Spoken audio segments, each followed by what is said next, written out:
What's up, everybody? Welcome to the live composing show. Hope you're doing wonderful here this morning. It is Wednesday, July 2nd. Weird to say that. I can't believe it's July already. I feel like this summer is just halfway over already. Crazy. Things are definitely flying in my world. Probably is for you too. Today is another exciting day because not only do I get to write new music, but it's for a new video game that I'm working on. This one is called Animalkind.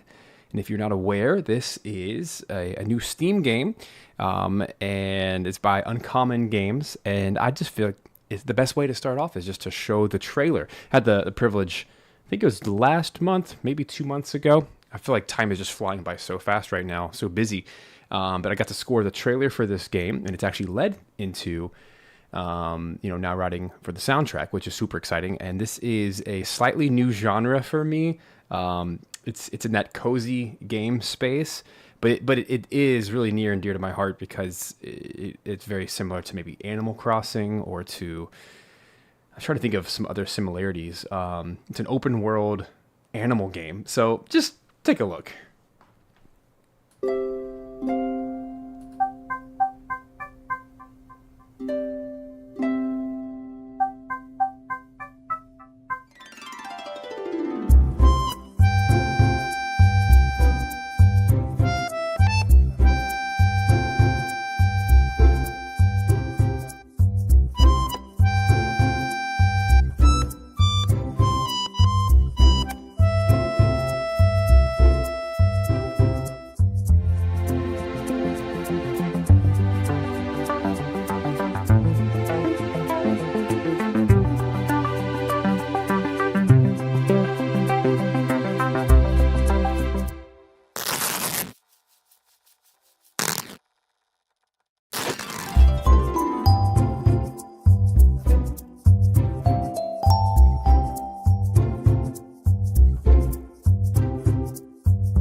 Alrighty, so that is Animalkind. You guys can go check out the Steam page. It's in the link in the description as well as the live chat. Go check it out. Wishlist it. It's super cool. Big fan. And I think I'm at that stage in my life right now, since I have a bunch of young kids, that I'm heavily swayed by what they want to play. I have my own games that I play for sure, which are typically the more mature, like JRPGs and action adventures and strategy games, whatever. Blood and guts. But with my kids, it's like, what's the most family-friendly thing I can find? And so we're big Nintendo Switch nerds, Mario Karts and Mario Odyssey and all that stuff, Super Smash Bros, that kind of stuff. So whenever a game comes around that kind of checks all those boxes, where it's like, hey, my kids would love to play this, and they've been asking about it already. They think it's already ready, and it's like ready to play. I'm like, no, guys, like game development takes a while. I'm working on a few games right now, and my kids are always just like, is it ready yet? Is it ready yet? No. And so I'll hand them the controller sometimes when I'm doing play tests. And they think it's the real game, which is fun. It's cute. But yeah, this is a game that is very, very Nintendo. And I sure hope that this lands on the Switch too. It probably will. But I don't want to speak. I don't know. That's not my lane. I'm just the audio guy. But so far, it's been really cool working on this project. And so just kind of give you a little bit into what we're doing today. Let me go to my session here. This is my soundtrack session. I'm still at the beginning. I've only written, besides the trailer track, I've only written one track so far. And like with any soundtrack, the first 1 or 2 tracks are really just about learning what's the style, what's the tone, what's the instrumentation. There's a lot of experimentation. So today is kind of going to be that as well. It's just going to be a little bit of experimenting. And I think it's really important to lean into your inspirations and lean into creatively maybe pushing yourself to something you haven't tried before. And so, congruent to this time frame, I've actually been recently learning to play cello and playing viola. I've been a violinist for 20 something odd years. Golly, how many years now? 24 years maybe. I've been playing violin, so I'm okay at it. And so I finally wanted to kind of branch off and try viola and cello. I'd love to get a double bass as well. I think that's inevitable, but they're just expensive and it's not a huge need. I can get a whole lot more mileage out of the cello and viola. And you guys have even seen me in recent streams. I've actually detuned my violin on stream and recorded it to sound like a viola, but it still doesn't quite get there. Like there's nothing like the real thing. And even for today's purposes, what I'm probably going to do, I did it yesterday. I took the cello and I just threw a pitch shifter on it. I transposed it down 12 semitones, and that effectively sounds like a double bass. At least, oh. Can you help me find my leg, will you? I don't know where it is, buddy. I cannot find it. Go check your room. It's not. Watch out. Watch your step. Close the door, buddy. It's not in my room. Go check. It's not. You gotta go find it. No, it's not. Can you wave hi? You come wave? You're on camera. Watch your step. Watch your step. Watch your step. You say hi. This is one of my buds. Who's on that Come on. camera? You're already here. Who's on that? Who's on here? Everybody. The whole world is on here.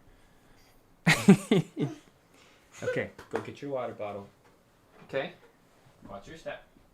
There you go. I need you to look down. Close the door, Bubba. Close the door. Thank you. Love you. Dad, who's on the screen?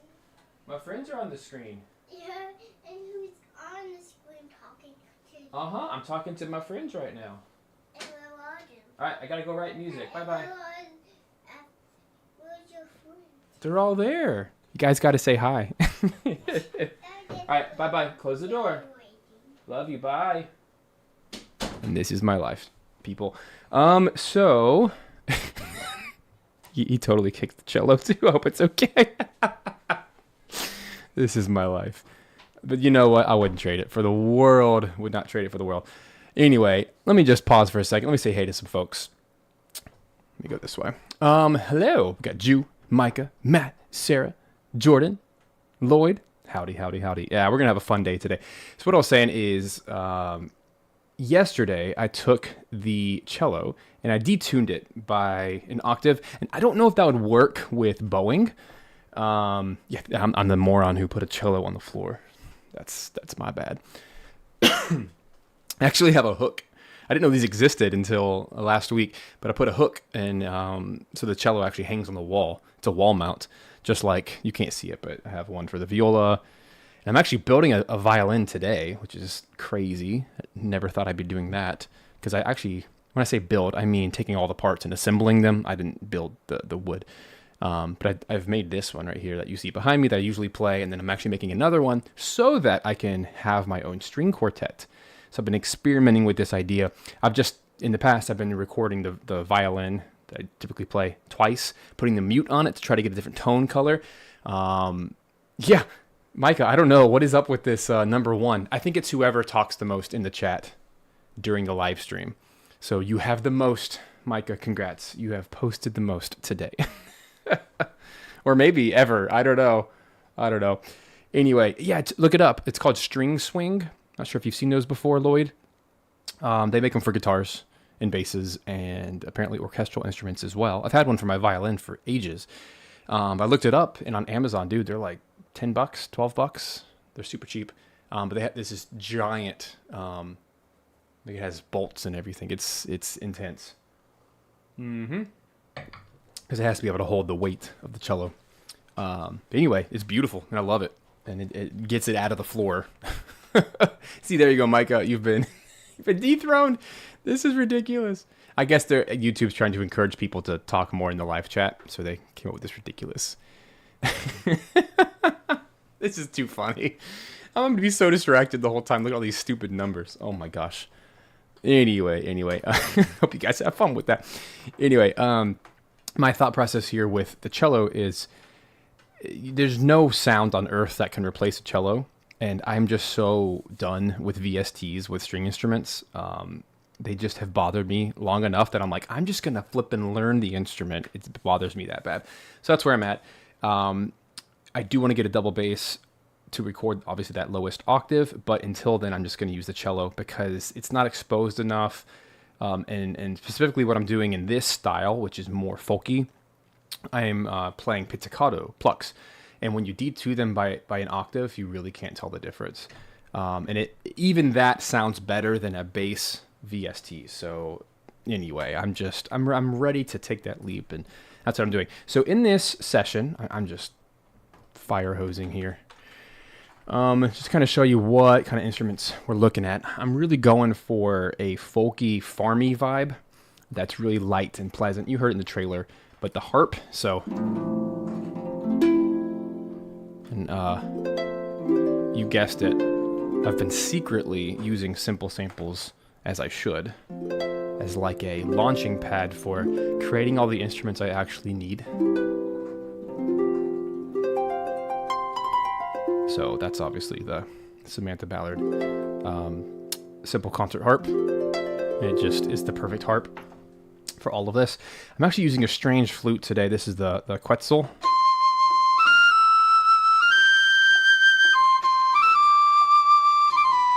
I just feel like is perfect for this style. And that's from Engine. That's Eduardo Terralante. I don't even think you should go buy that necessarily because it's such a specific use case, but I had it, and it's a double flute specifically, which is a Native American flute, which I really like. It's different from an orchestral flute, and it kind of sets unique vibe for all this.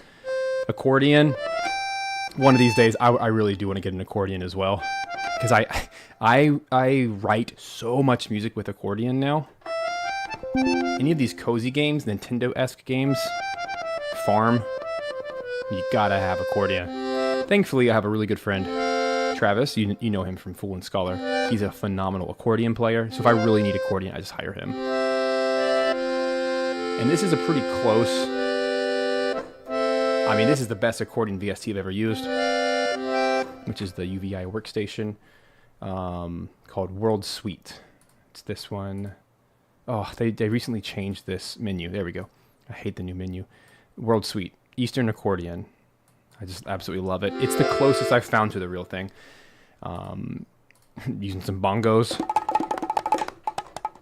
Just, they kind of have this nice cheesy sound. I'll probably need to buy some bongos here soon anyway. Make this live. I've tested with acoustic guitar live, and I've actually found it doesn't fit. It doesn't fit the vibe I'm going for. It's a little too modern poppy. Strumming it, picking it, just didn't, fingering pick, I didn't like it very much. But besides that, I'm playing a lot of violin, viola, cello, and a pseudo bass, which is basically the cello pitch stretched down. Playing harmonica on here. Harmonica gives a lot of farmy vibes. I'm using shakers, like an egg shaker, tambourine, claves, just little percussion instruments that I have to help give some life. I'm also using the simple kalimba from Simple Samples. Just has that kid nostalgia vibe.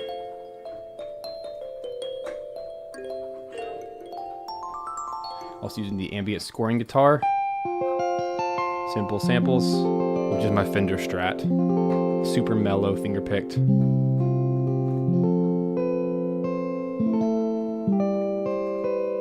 Very good for chill house building.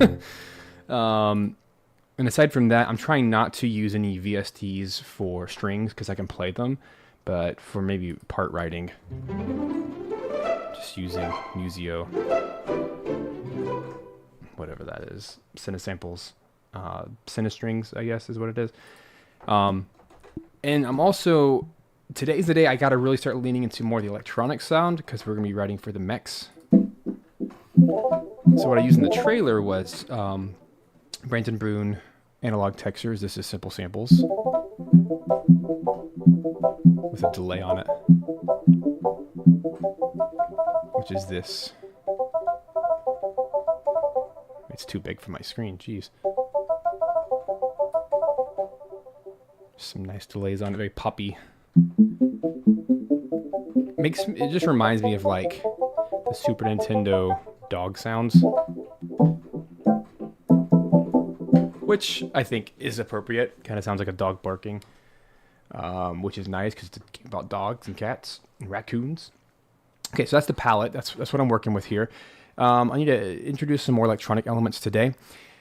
And then real quick, I'm just, since this is the first day of showing this project to you guys, it's been in my head for a while, but I have to realize this is all brand new to you guys. Let me play what we have so far. This is the animal mode. So here's what happens in the game. You saw it in some of the picture here. I'll scrub through just so you can see it again. So you run around as your dogs, your corgis and whatnots, and cats. And it's a building sim, like a farm sim. Town builder, I guess, is the official word. You build houses and stuff. But there's also moments where you jump inside the mech, and that's where you have more powers. And so what the team wanted was 2 different tracks that loop. And they need to basically be pretty seamless, but very, very different in style. So the animal mode is very farm-centric, very calm, relaxing, maybe slightly emotional, but mostly just kind of playful, fun, very farmy. And then the mech needs to be a little bit more almost mischievous and not interesting, but like energetic, I guess is the word. Definitely lean more into the synth territory. So let's go back. Let me show you what I have so far for animal mode. And this is me playing all these instruments live, and maybe you'll enjoy it. Here we go.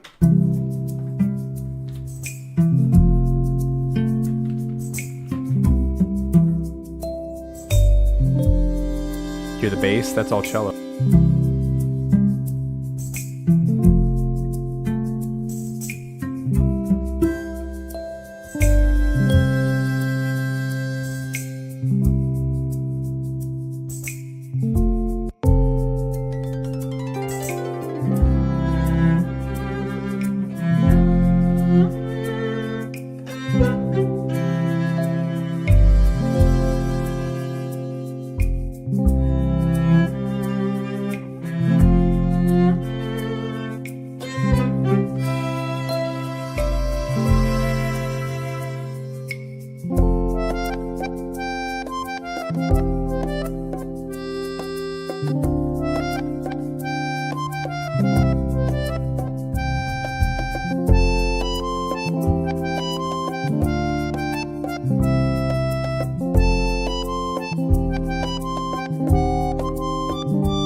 From there, I'm really happy with that. And it's just a lot of experimenting to see what sounds good together, because you just can't do it all, right?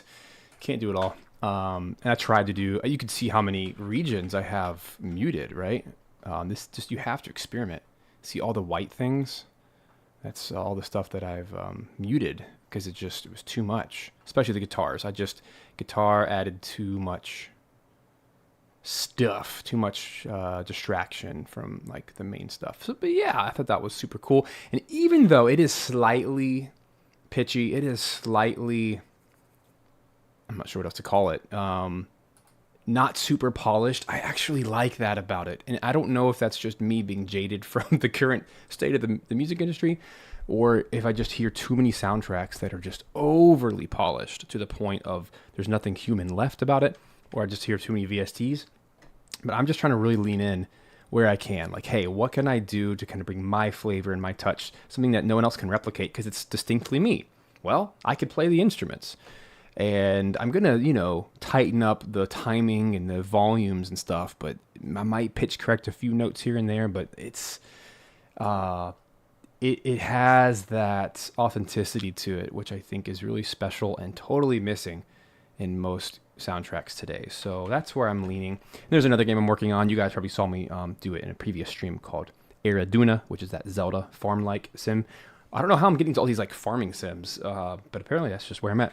And I'm enjoying it. It's a very different side. It's not the big battle tracks that I love writing, but it's nice to do something different, a little bit more emotional, and kind of back to my roots as a musician, playing all these different instruments. So anyway, I want to keep the heart and the tone of the playfulness, but also like the nostalgia, that kind of stuff. But now we need to do it through the lens of, okay, cool, now we're in this really cool mech robot building houses. It's goofy, it's a little weird. And actually the first thing that came to mind this morning, I actually made a voice memo of it on my piano. So I was like, ooh, that's interesting. I thought of Crash Bandicoot. I'm sorry, not Crash Bandicoot. I mean, that's a good reference too. I thought of Spyro.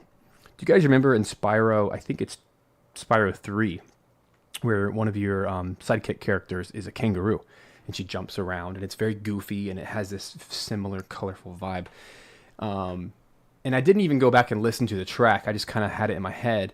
And I thought that was interesting how in that track it uses the bass to really drive. And that's similar vibe to what I'm going for. So here's what I just put in right before the stream started, actually. I don't like these instruments, but it's this kind of groove.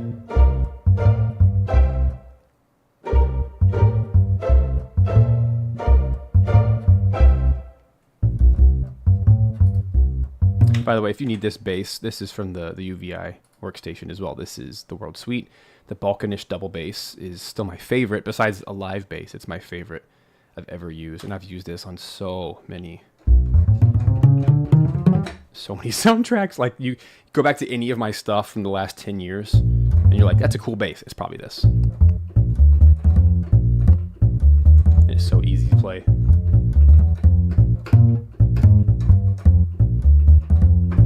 The only problem I have with it is it's super polished. And you'll see this. Hopefully I'll get to record the cello here in a little bit.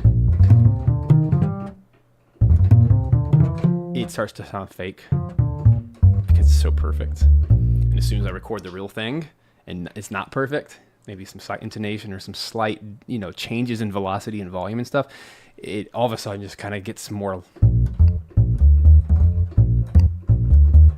some fresh life. But anyway, I like this idea of doing like a C7 chord.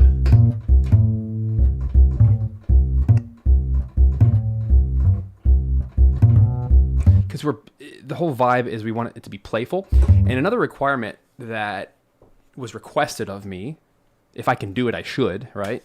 You always want to try to do what you can to make the devs happy.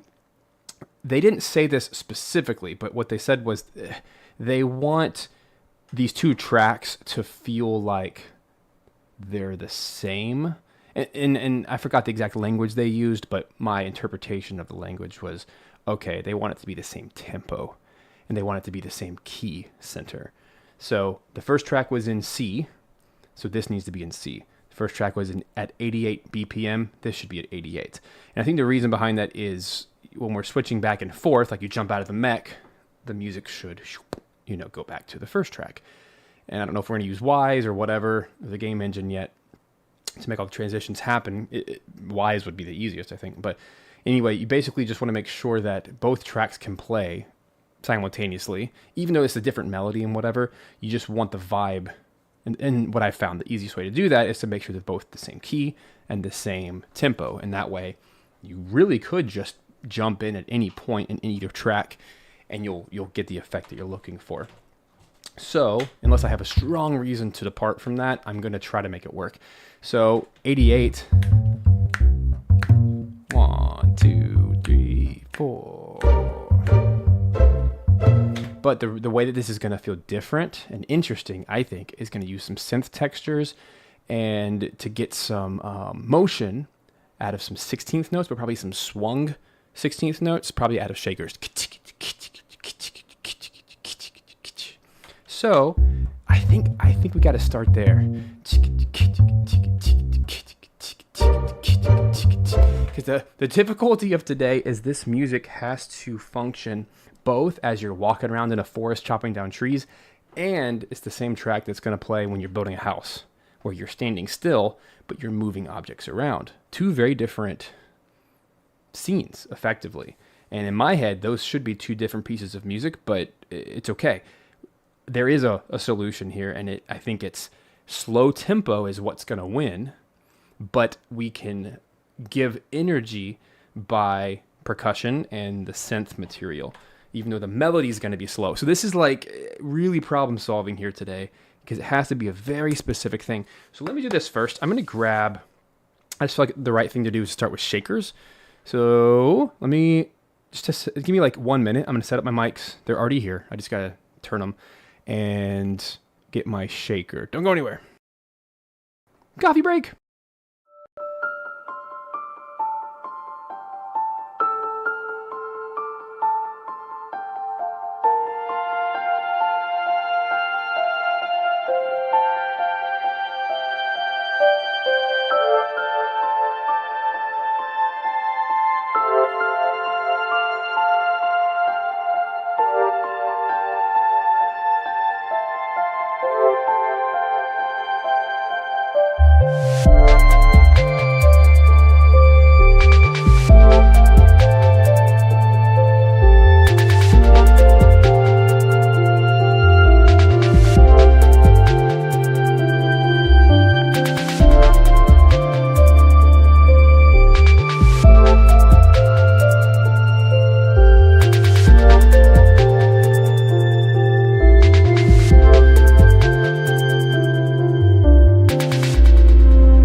All right, guys, I am standing up here because I have my mics on. I'm using the SE8 stereo pair here, which has really been the bread and butter of everything I've been doing lately, and it's been a ton of fun. So inside the session, what's going to happen here is we're going to go over to, we're doing some shakers. Turn those on, and we turn on the input monitoring as well, but I always like to only use one headphone, so I'll just leave one on so I can hear what's happening in the session, and one to hear what's happening in the room itself, and then we should be good. And now that I have these set up, I don't even have to turn off this mic, but so you're going to hear like maybe more audio than the actual. Anyway, these are, you should know this, for almost all of my instruments, it all changes, but basically right here, this is left and right shaker. The left is panned all the way left. The right is panned all the way right. I don't do that for everything, but if I want percussion to sound centered, but also very full, in this case, a shaker or something else like that, it's a very, very nice sound. So let's get it in.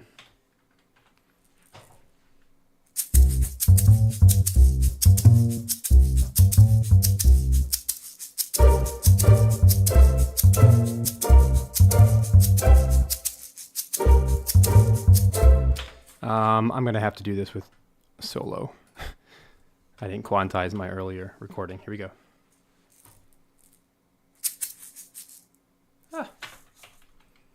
try again.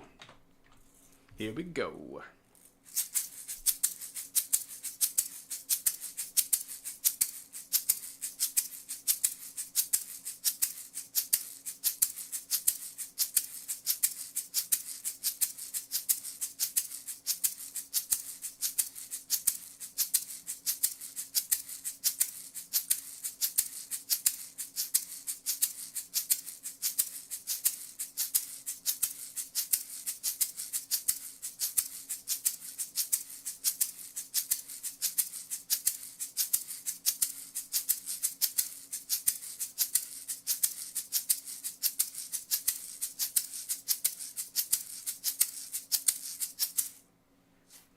All right, that was beautiful. Just so you can hear what it actually sounds like in real life. Here, take this. Unless you have a strong reason not to. I just trim it to the bar and then do a tiny fade in. Already sounds perfect. Very full, but not overpowering. And I'll go to the end here. Yeah, perfect. Perfect little take. And it's not perfect. I'm not going to quantize that. That's ridiculous. No. Keep a groove, man. Keep the groove alive. All right. I don't know if I want to do like tambourine and claves for this one. It just might be overkill. I feel like it'd be overkill. So what else can I do? We're already here. I already got the mics out. So this bass line, I feel like I can imitate that pretty darn well. Let's see what happens when I do this. I'm curious if it drops the octave. Testing. No, it doesn't. That's okay. So here's what we're gonna do. Taking the mics down to the ground. I adore these mic stands.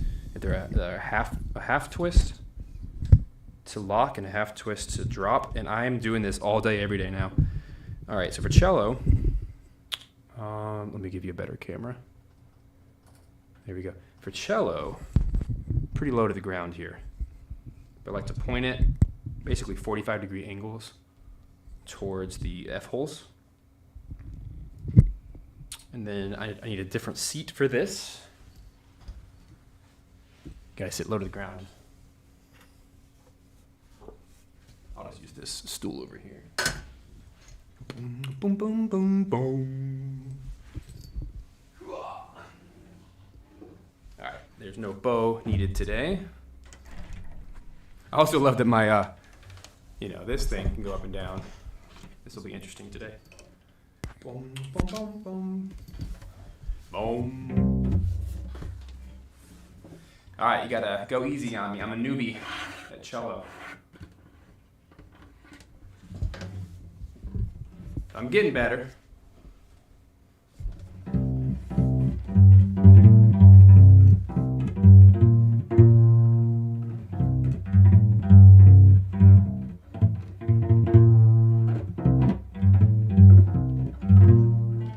That's gonna be cool. All right, let's get it in. Make sure my bass is muted. Let's see what this is gonna sound like. Boom, boom, boom, boom, boom, boom. I wonder if I can do halftime. Boom, boom, boom.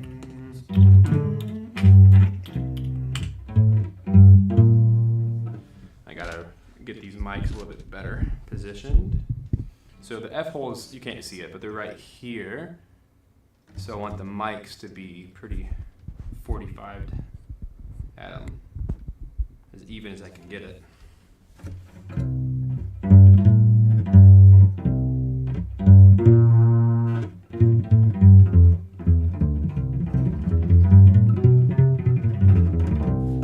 All right, let's try.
section, I'll do that.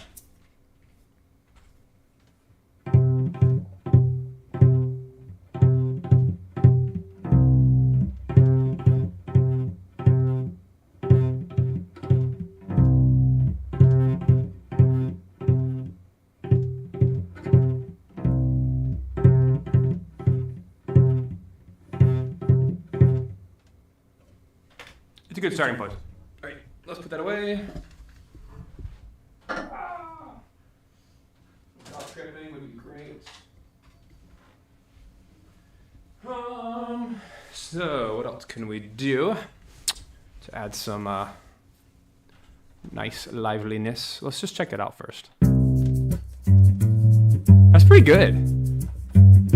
It already sounds so freaking good. I'm telling you, these mics are ridiculous, and they're not that expensive, all things considered. They have been compared to be almost identical in sound to the Neumann, whatever number, the K somethings, 150s, I think. It just sounds so good. Mic placement matters more than anything, but having good mics helps too. By the way, these are centered. I don't want these to be left and right. But naturally, if you think about it, naturally, the left mic is slightly more left and the right is slightly more right. So by keeping those in their default positions, it already has the stereo field that I need. So this is the left. It's kind of wimpy. Here's the right. Slightly bassier because the position, put them together, there's no phasing. And there's no phasing because the distance between the microphone and the instrument, which was, I don't know, let's just call it a foot. Not even. Let's call it like 6 inches. The distance between the microphones has to be 3 times that. So 18 inches, that's pretty accurate. I may have broken that rule by a few inches, but it's not noticeable enough. But basically, as long as you get the 3-to-1 rule, there's no phasing. And especially because I'm capturing one sound source from 2 microphones, left and right, it just creates such a beautiful sound. Now, the fun part. I did mess up on one note. It was this one, right? I'm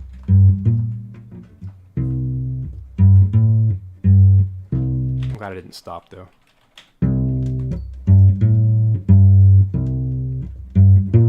I actually have more mics than I have outputs, which is funny. Or inputs. And I have this RME Fireface UFX3, which is crazy and very, very pro, but I still, I might need something bigger than that. But I also don't record orchestras. Like, I don't need 15 mics at the same time. That's ridiculous.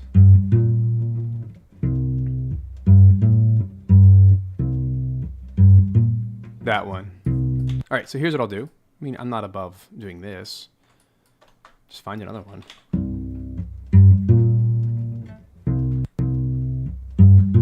There's a strong one, and then steal it. Oh no, he's stealing from himself. Oh no. And that's all there is to it. And then I'll do a little crossfade, so it sounds more natural. Keep the decay and everything.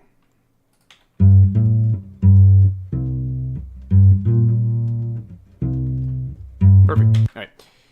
Now, let's see if it passes the test of, can we drop it by an octave and be convincing? I don't know. Haven't done enough of this to find out. About to find out. Transpose, -12. That's cool. See, it's not the same. I know that. I know what a real bass sounds like, but it's pretty freaking close. Oops. Oh, that's funny. When the whole thing... Forgot to transpose the whole set. There it is. Come on, tell me that doesn't sound better, at least, than this. I mean, this is cool.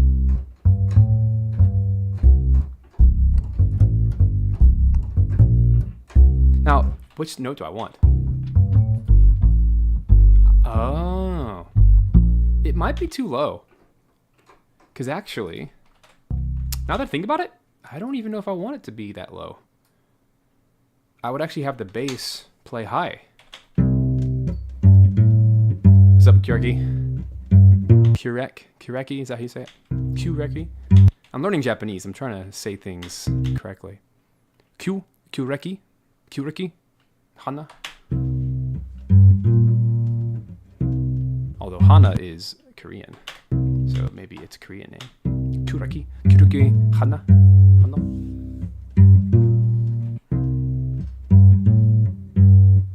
Yeah. So this is not perfect. It is very pokey, if you will.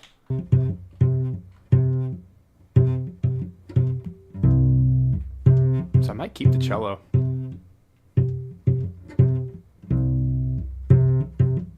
Cool. Oh, wow. You'd never watch someone compose. Well, today's the day. Today's the day we shatter the fourth wall. Cheers. You get to watch all the warts. By the way, rocking some caramel vanilla latte. I don't know if you can beat that. Homemade espresso. Come on, let's go. You know what's funny is I've actually found this to be true. Tell me if you think otherwise. Most composers I know are also really good cooks or artists. They tend to express their art in all areas of their life, not just through music. I find that really fascinating. So I'm not a great chef, but I love making coffee and all of the craft coffee things. I'm getting really big into cold brew recently. All made from home. Really yummy. Big fan. Would recommend. 10 out of 10. Would recommend. Anyway, no. Okay, so Austin, yeah. You're talking about synthestration, which is this idea of mixing MIDI with live. Yeah, I think there's a time and place for that when you're trying to make stuff sound bigger than life. Big epic stuff, 100% yes. I do that all the time, actually. Even when I record live orchestras, I tend to still use a little bit of MIDI underneath to get some of that smooth perfection, if you will. And then you get the bite of the live players and the air of the room and the natural harmonics, all that fun stuff. The dynamics, right? There's a time and place for that, but in this, no, this is too exposed. It's like, this has to be real in my mind. Otherwise, it's just, what are we doing? Oh, that stupid bass down here. I'm gonna turn this way down. It just sounds so loud in my ears. This is why I like to work with audio anyway, because then I can just, on a track-by-track basis, make it as loud as it needs to be. The shaker feels perfect. It's about even with the last track.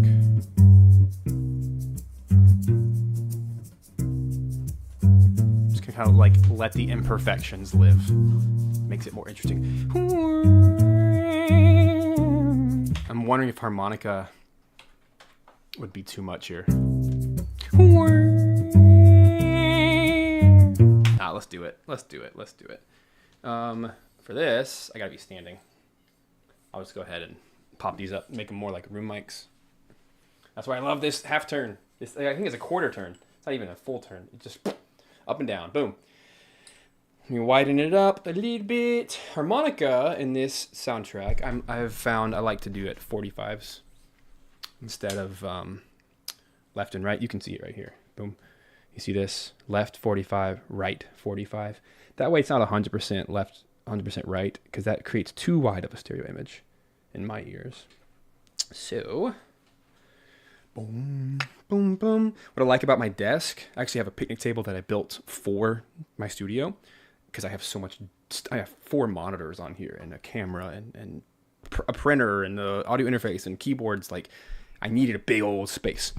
What's nice about this, though, is the exact width of the legs to the table, which are beneath me, is the exact width of my microphone placement. So, like, I have that visual reference. That's why every time I record, it's so fast, because I already know exactly where I want everything to live.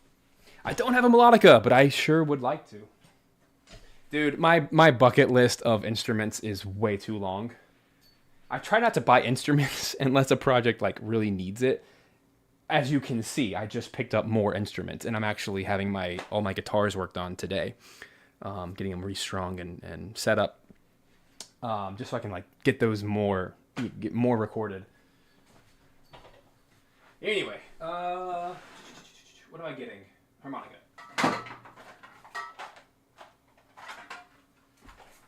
I have many to choose from. Hey, perfect pitch. Is that C? Mm-hmm.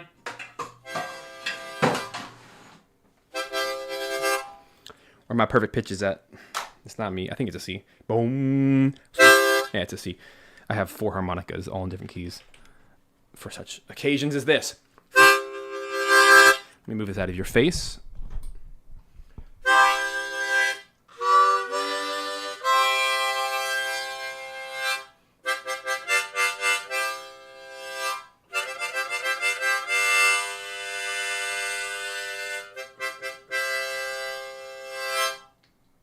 Hold on. I find it really funny you can't see my face, but whatever. The art must come first. All right, I don't remember how I recorded this last time. I feel like I'm way too far away. Let's just get the room like this.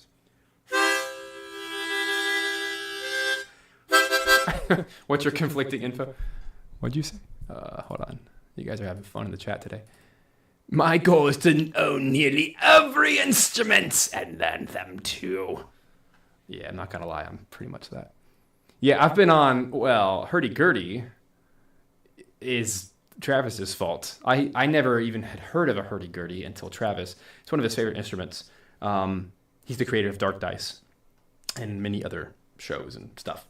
But he specifically wanted for Dark Dice, he wanted that to be the lead instrument in almost everything. And so 50, 60, however many, 70 tracks later, now I've written quite a bit for hurdy-gurdy and recorded multiple players.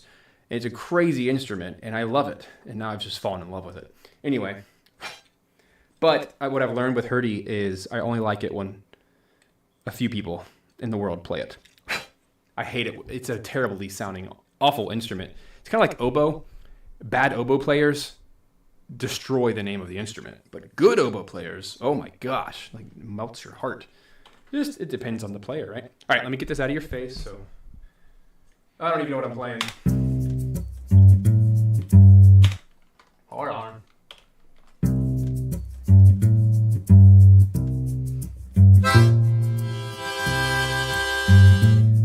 Okay, I'm on a B flat, so I can't play a C, but.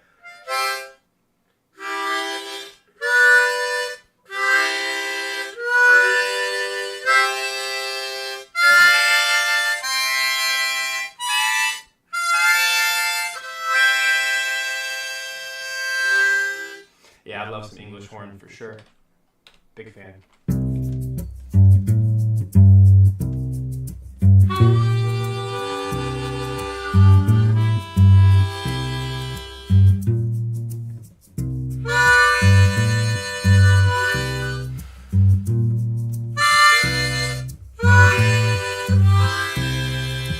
Here's the problem. It doesn't really land on C. It's like we're hovering on that C7. Boom. Let me grab the piano here.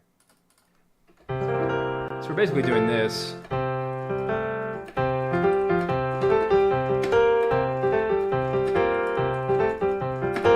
So it doesn't really feel good to play a C.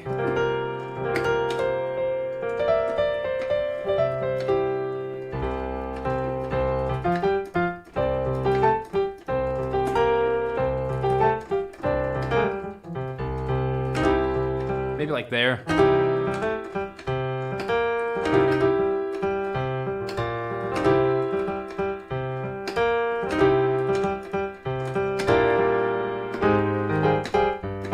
I don't know. Okay.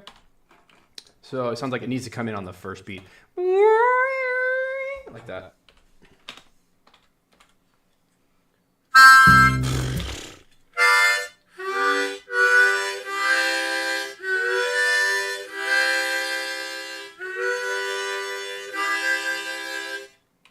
Maybe.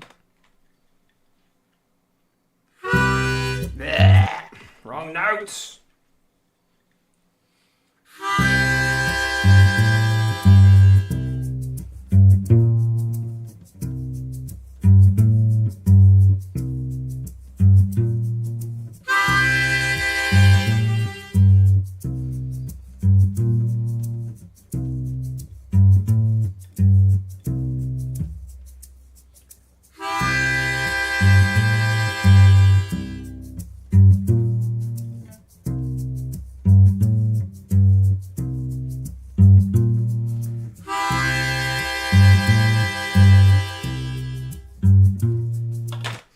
Yeah, I feel like it's more of like a downbeat staple. Maybe what I'll do is this, just save it for that second half.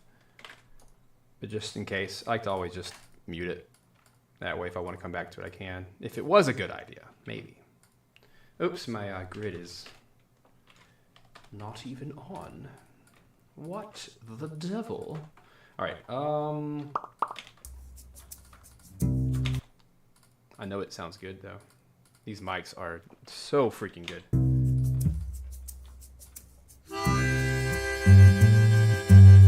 What you're hearing is they've been 45'd. That's why they sound narrow, but that's the whole point. And they're turned down, obviously.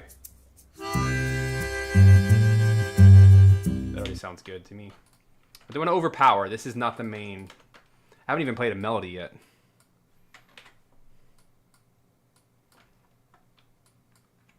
I feel like I'm like writing Western music.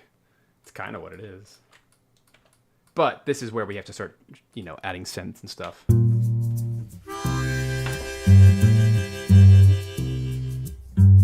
Cool. Yeah. I don't want much more live in here. Maybe. I'm thinking violin or viola to get some of those scoopy scoops. Like a fiddle kind of thing.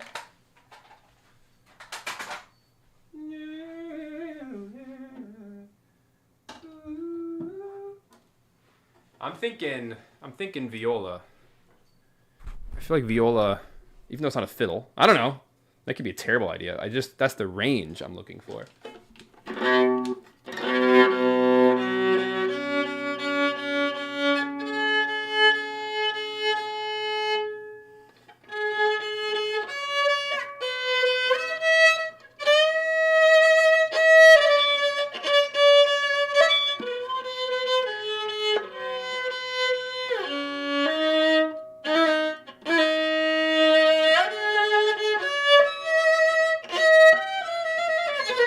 I don't know. It might work. Might not. Might be a horrific idea. When in doubt. Oh, yeah. Right here. I got to turn these on. And I think we're good. Yeah.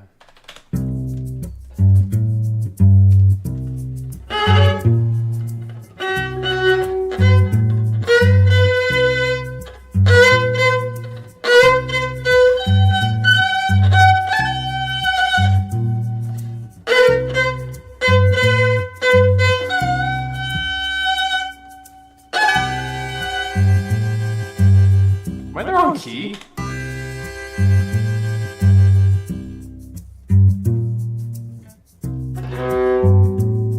I think my viola is a whole, like a half step off.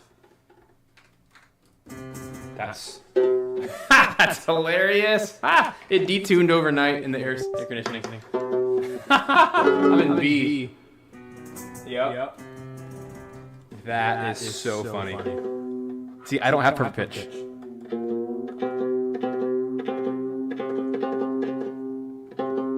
That's so wild. Oh my gosh.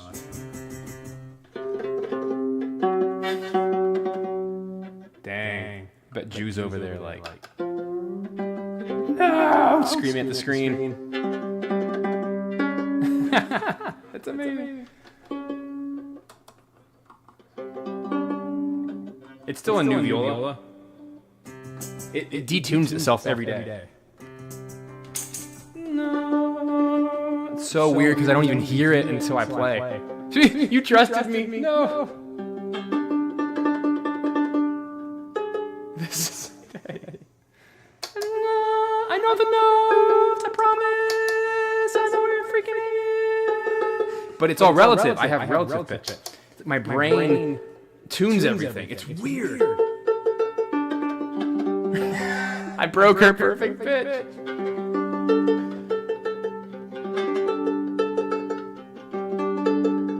Isn't that hilarious? It sounded so good and so normal.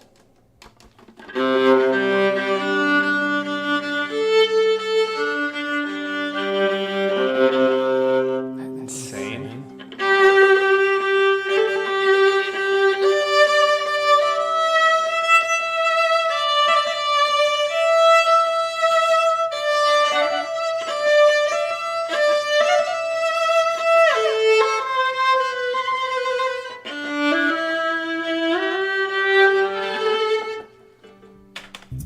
I mean, it still might be a terrible idea, but at least...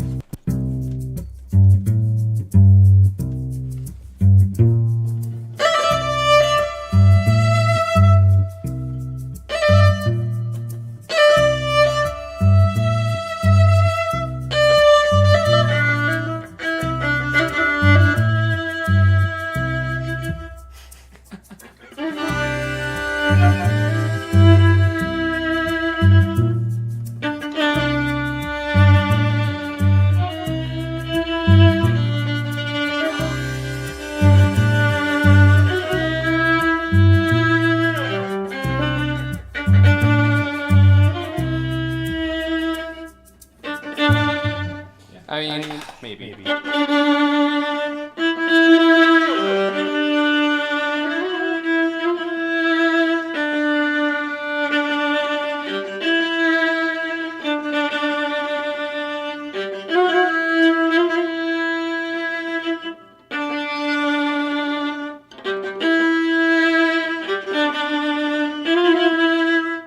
That's kind of where my brain's going. Let's just go with it.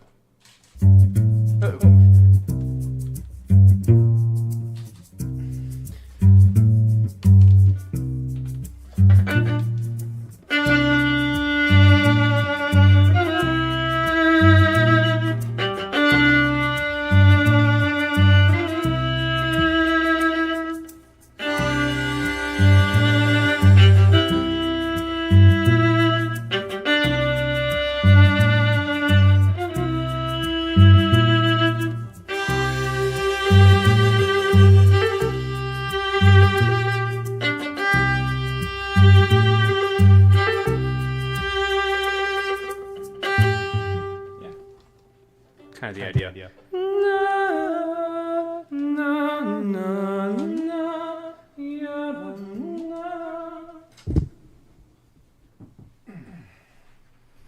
Maybe. So maybe, another maybe. Let me pop that into the other positioning to make it sound more string quartet-like. So I'm going to take... Again, this is just experimenting. This might be a terrible idea. I'm not sure until I try stuff.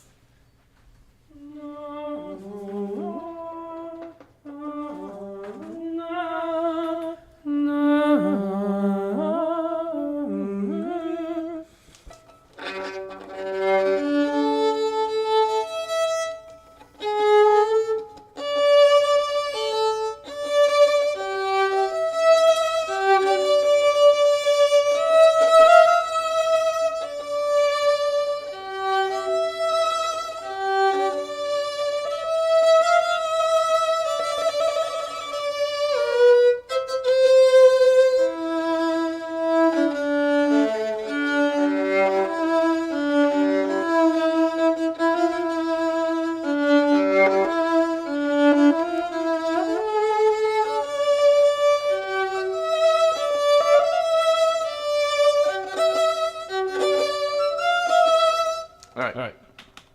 Let's see if this is garbage.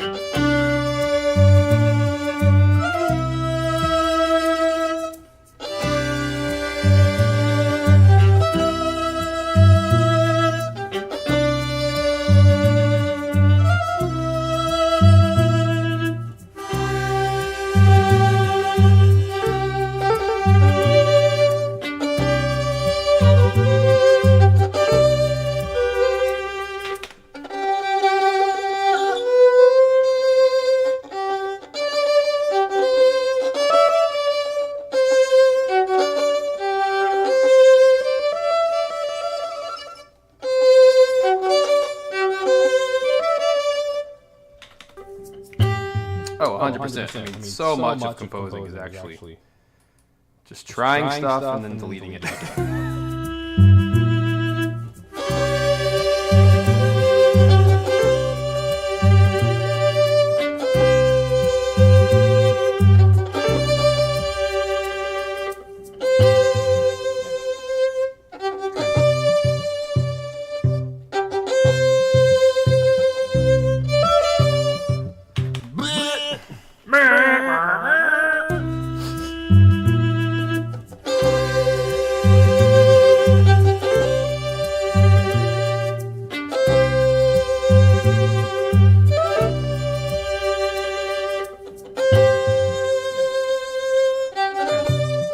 I like that little part. I might keep that. Like there. If I can find the right fingerings.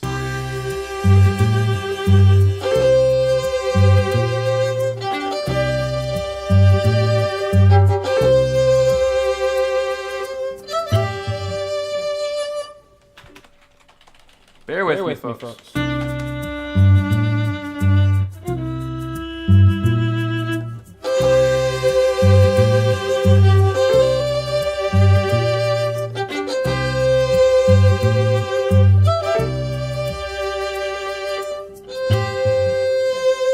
One more pass and I'll have it.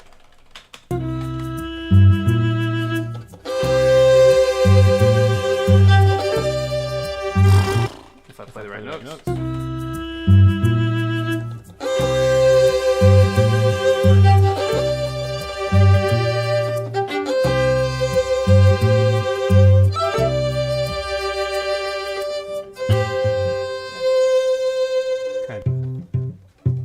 I can live with that, I think. Do I want to do any other? Maybe. Let me try violin 1. This is where I want to have another violin. Just to change the tone, but that's why I'm using a mute. Now I'm going to take the mute off.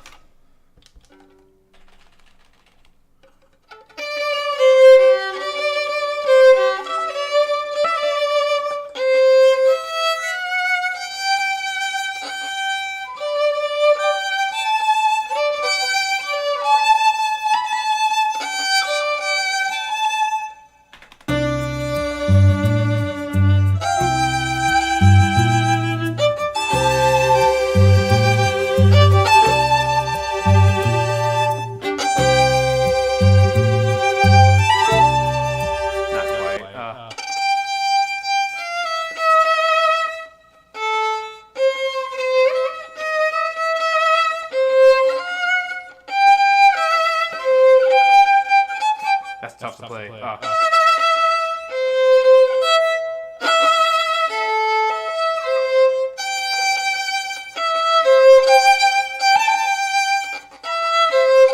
There it goes.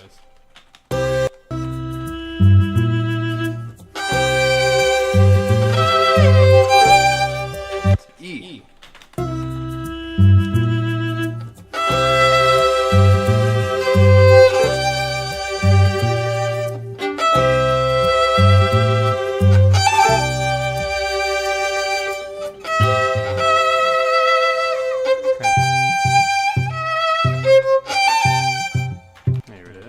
Hold on.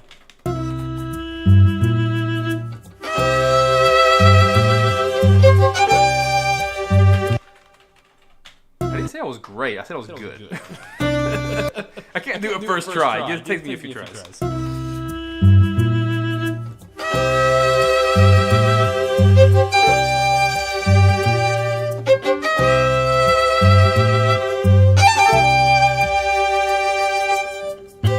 then back to the E. All right, harmony.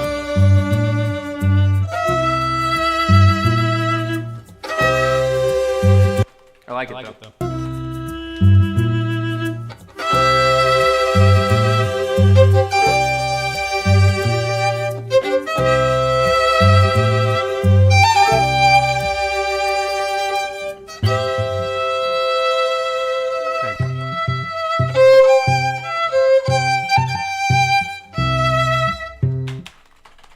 Can you handle one more?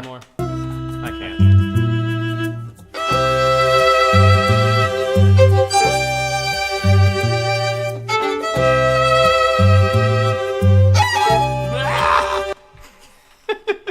guys feel this way when you record? 20 tries.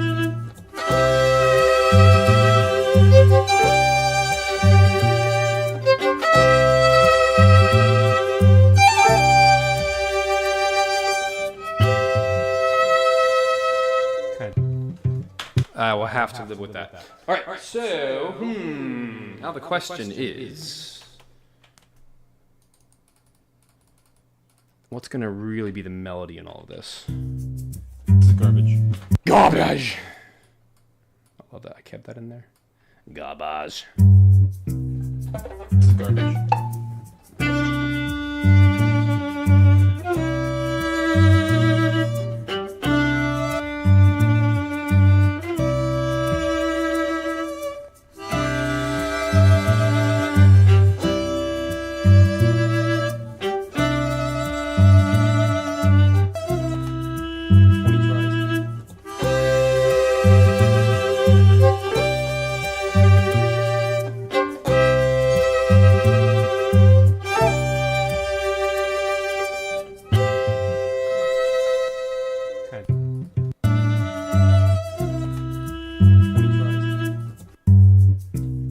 All right.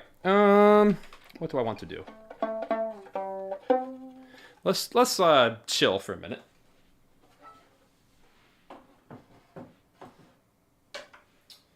And I'm going to let me go ahead and do a quick little coffee break. I'm going to kind of reset up here to get back into in the box. Don't go anywhere.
Welcome back to the Live Composing Show. It's been a fun little journey so far, trying to record some live instruments just to give some kind of material that we can start playing around with, right? Doesn't mean I'm going to use it all. It doesn't mean I'm going to not record more or whatever, but I needed some kind of starting point. So now I really want to focus with this mech track. The number one request was to make this one sound electronic and synthy versus the Animal Mode, which is all live instruments, right? So definitely, I probably did this backwards, but I at least wanted to capture something that helps the conversation. So for now, I haven't even had a chance to really listen to this. Let me listen to this part and just do a little bit of editing. Lloyd, yeah, 100%. He said, it sounds a little discordant to me. Yeah, totally, because this is not edited. It's not in time. Nothing's right yet. So let me just take a moment. I'm actually just going to focus on these. You can see from my editing process here. Start on the beat.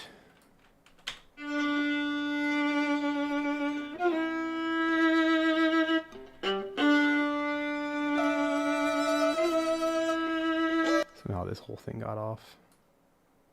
pretty wildly. I think it starts there.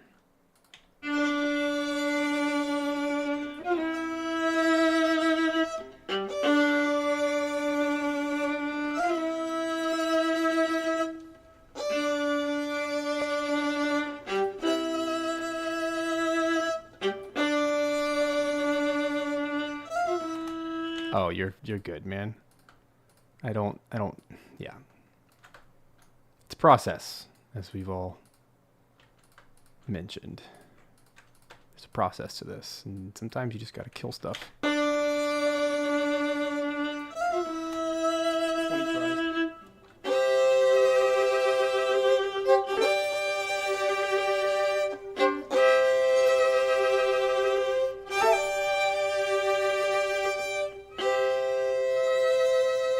Okay. Somehow that guy got.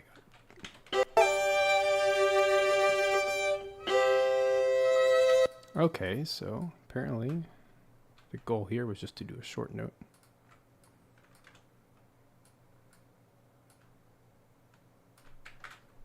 Main thing is to line them all up.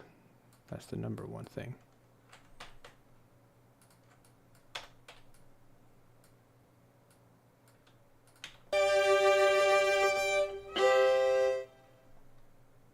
Might go longer.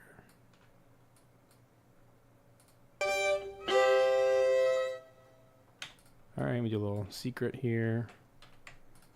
Just gonna extend this guy a little bit. And then take the others and extend them to the exact same amount. But have a little harsher fade out curve. I'm just looking at the waveforms. I'm trying to match the waveforms more than the lines themselves.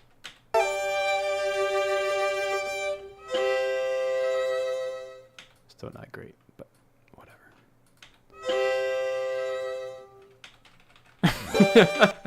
I've never spoken in this life. I would never say such a thing.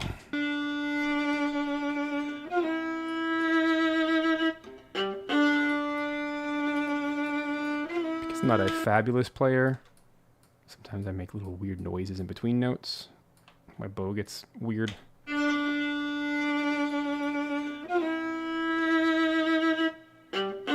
I just go there and chop out the crud.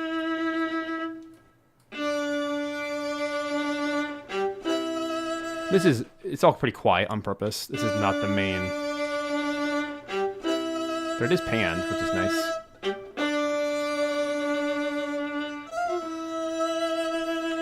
Just like that. No can do. I don't even know if I'm going to keep this or not, but I like it.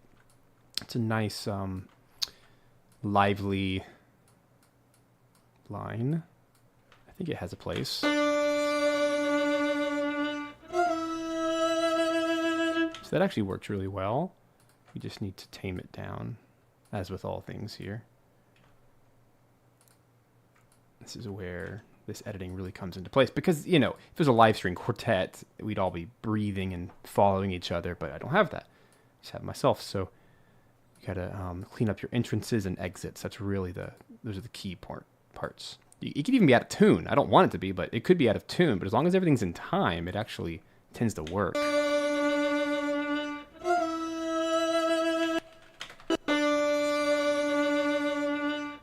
So this little moment, same thing. Let's just extend him slightly so they match a little bit better, like that. And then I'm also gonna create a little fade out. This is also one of the nice things about it being individually recorded.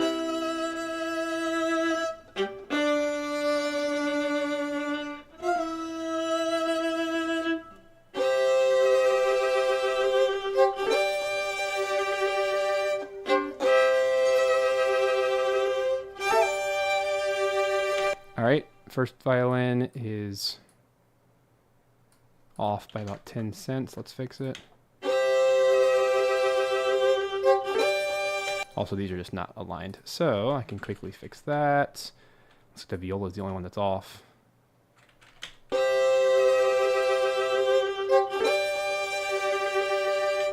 So really, I just need to do that. Hopefully you guys can still see. There we go. Easy peasy. Not too difficult.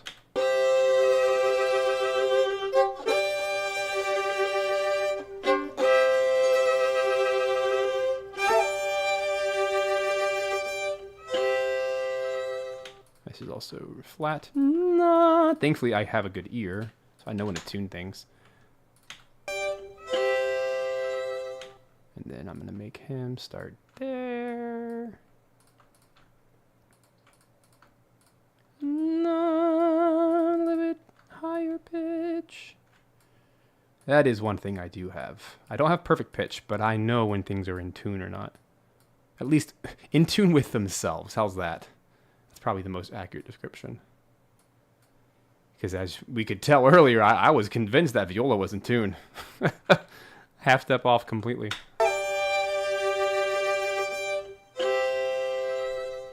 There it is. These are actually too quiet. Let's make them -2. Cool.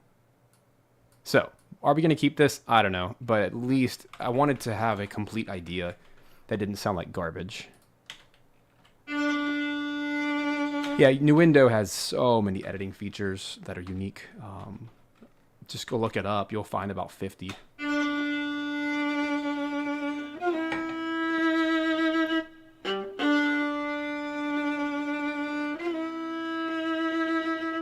Man, those harmonics are strong.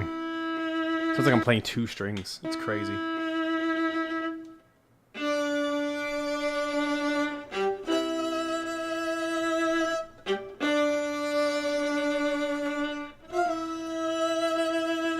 All right, violin 2 is too quiet. We're gonna bump it. Sounds better.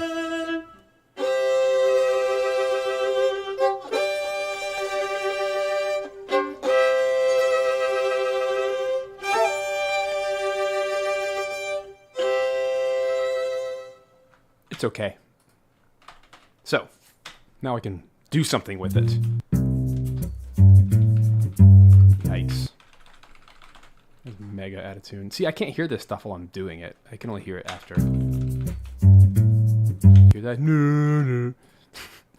No, no, no. I guess I thought I was going to be tuning it anyway. Oh well. No, no. Up by 20. I've just done this for so long, I know what to do. Not quite. Maybe it's flat.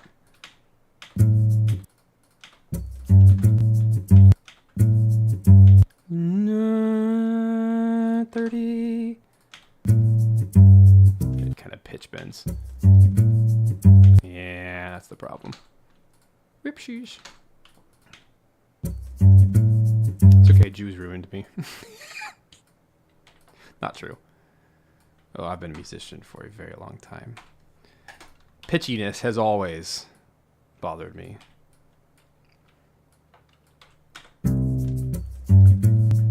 Oh, this is so... It's so sharp. No, that's what we want. It was sharp. Wow. No. 20? No, no. That's weird, man. Orchestral strings are very pitchy. All right, here we go.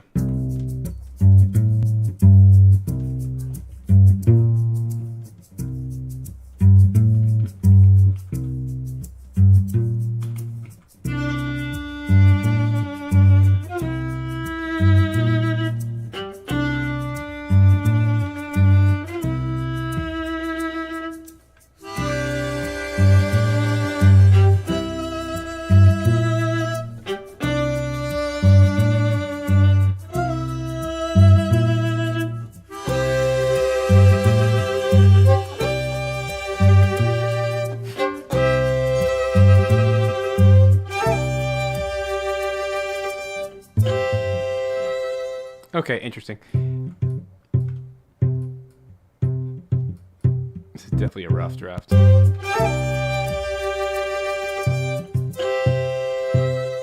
like this part.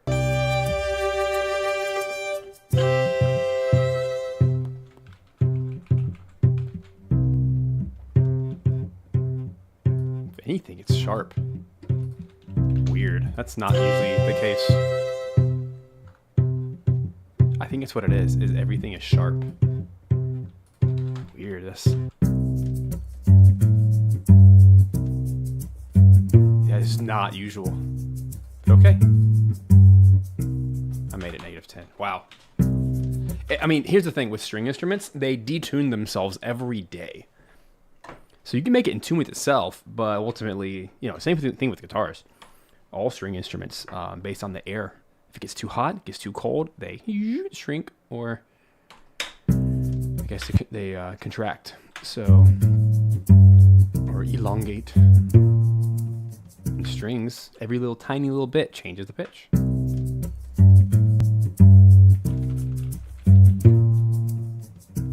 Like this it didn't do its job at all. Hold on. It did not crossfade whatsoever. And it's, here, we're just gonna go back to being normal people for a second. Normal is overrated. I'm just gonna leave it.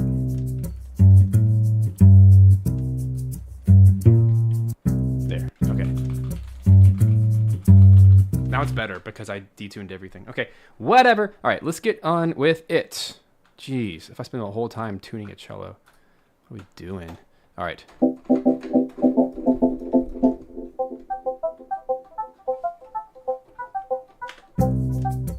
So here's the thing. We got to get some motion in here. That was the whole point of the shaker, but it's like slow energy. How are we going to make this exciting? So maybe...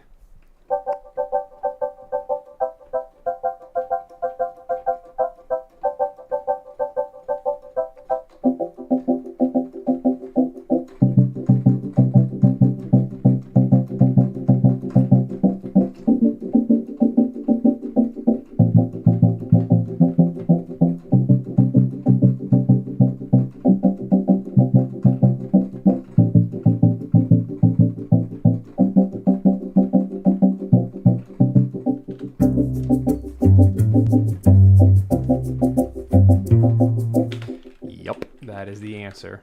I'm not going to scrap everything. That would just be mean. It could happen. I mean, maybe the devs are like, this sucks. I hate it. Delete. All right, so 20, let's go 62. What's 16? Let's do math. Math is mathing. 78, is that even right? Yeah. Insert time. I love that button. I have a button that like inserts time. It's the coolest thing ever. That is a Cubase specialty. I think DP has it as well. Digital Performer.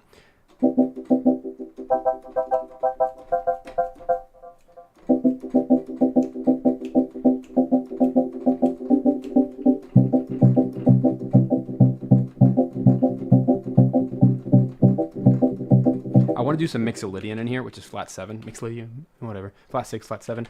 I feel like that's the direction. Same tempo.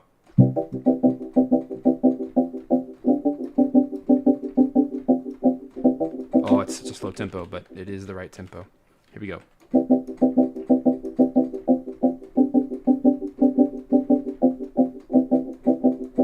Don't rush.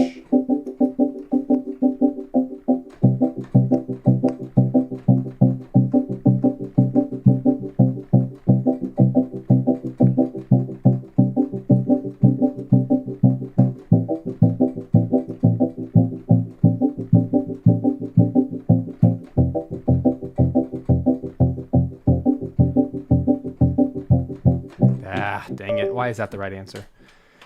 I just wasted an hour and a half. Not true. Here's the thing, guys. You got to know. Composing 101. Write the dumb thing that comes to your mind first. It's usually the wrong idea. Move it aside. And then when the right idea comes, just be happy. Because... you can't help this. This is just what happens. You have to show up. You have to write. Get the crap out of the way. And then when the good idea comes, focus. Anyway. Ugh. Why is the right idea so easy and effortless? Ugh. I rushed, so I have to slightly move my... I love that bass line, actually. So the Mixolydian puts the B flat, and see, this is exactly what this is right with the picture. Yeah, Micah, shut up.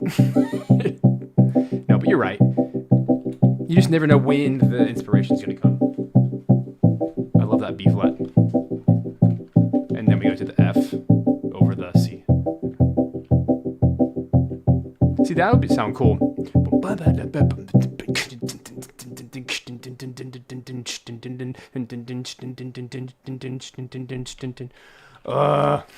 I shouldn't be mad. Is that what this is? Boom, boom, boom, boom. This is too slow. It's kind of it. Boom, boom, boom, boom, boom, but it's faster. Okay. Darn. Yeah, this is perfect.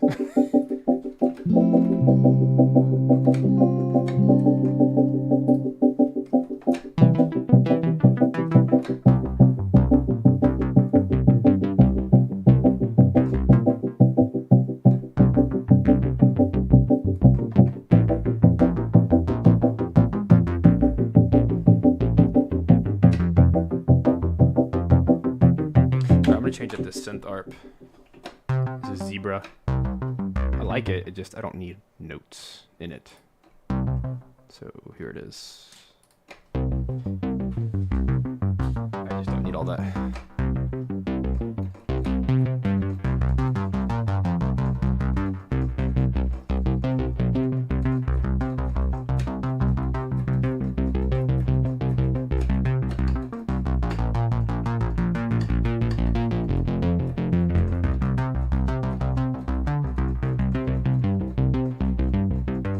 Make it good old DuckTales ish, very 80s.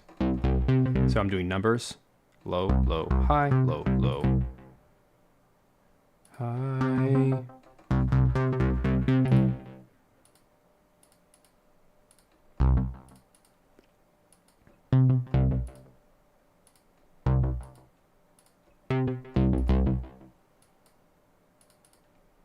Zero, 12. There it is. Because it already has the LFO in it that's moving, so it will sound cooler than if I do play it manually. So this will actually work well. Here we go.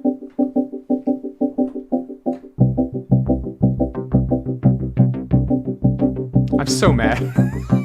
I just worked so hard on all the wrong things. There's always a way to repurpose.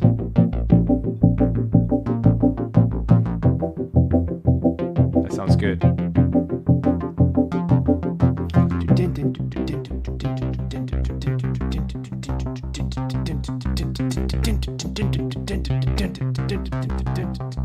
Here comes the strings. Yeah, this is all wrong. This is more like the farming. This might be a good like house building tune for later. Whatever.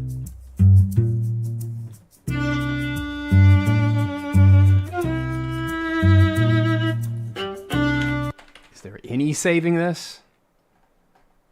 That is to be determined. Let me get this ARP squeaky clean with quantizing. And then, I don't know, maybe, probably not, but maybe. All right, let me copy all of this. We're going to go to violin 1. We're going to pop it into there.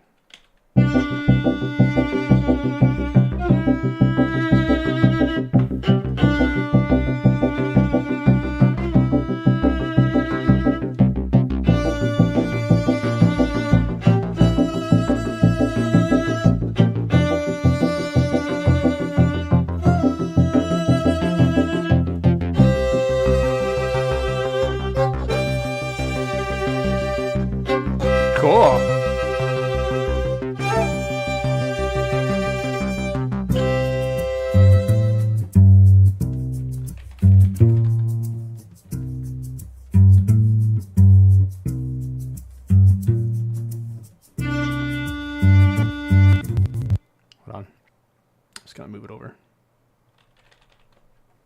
not the worst thing I've ever done. The other thing is, I can probably keep these shakers. Probably keep a lot of this, actually. I can probably keep the shakers, harmonica. That might work. Oops. Put it in the right spot.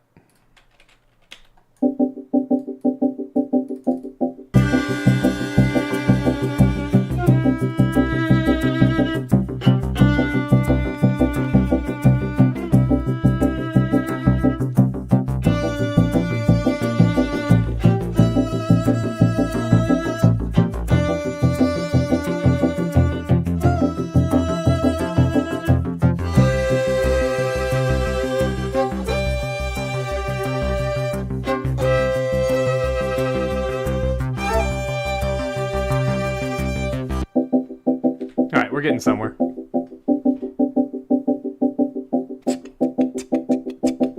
I need like electronic beats here. There's no other way around it. Let me grab some TR-808. Just classic 80s drum kit. Where'd he go?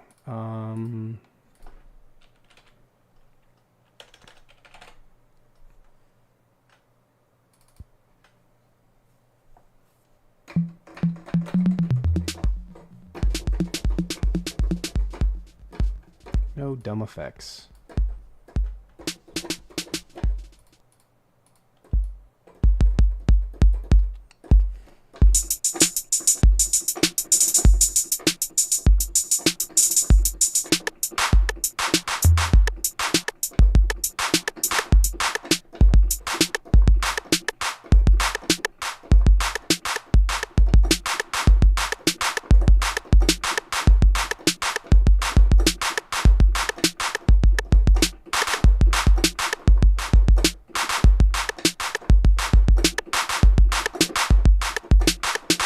Like that, I think is gonna really work.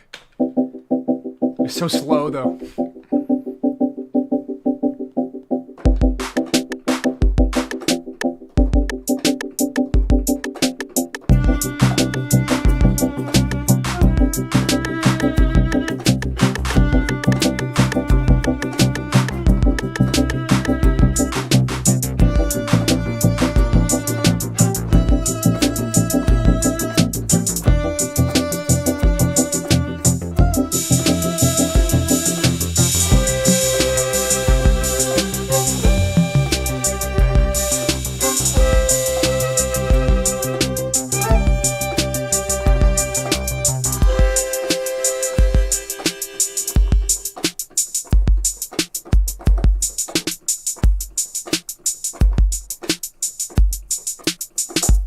So here's how I'm going to do this. Just going to do kick, 808, copy it, snare, 808, that way I can affect each one. Hi-hat, 808. Let's just start with that.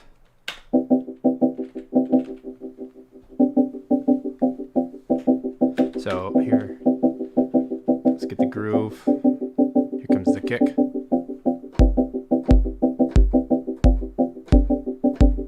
Keep that grooving.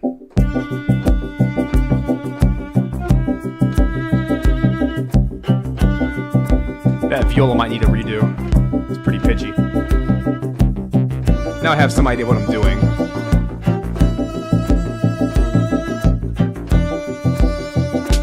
Oops.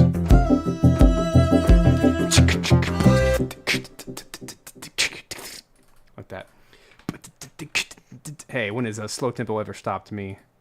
I've written so many slow tracks, but then I use a delay snare, or a delay hi-hat. So let me throw on stereo delay, which is this guy right here, for the hi-hat. But we want to do 16ths. This is like Monster Sanctuary. Every track in there.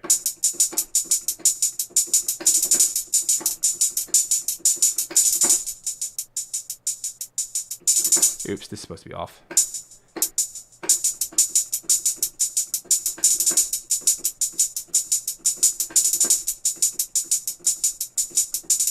There it is. That sounds cool. Just need to turn it way down. Those hi-hats are way too loud in that kit. Like -6. So that might be really helpful here at the start. Let me make sure all of these are quantized. Looks like they are.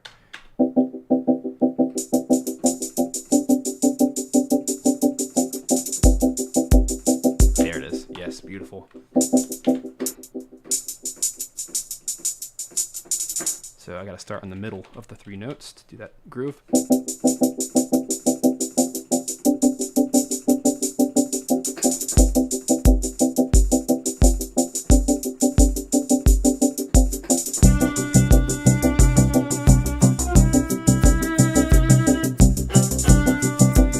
I didn't do it quite right. So nope.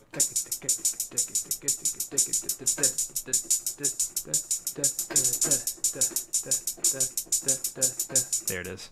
That's the Final Fantasy 13 battle theme. That's the syncopation. That's kind of what I'm thinking of. Da da da da da da. Anyway.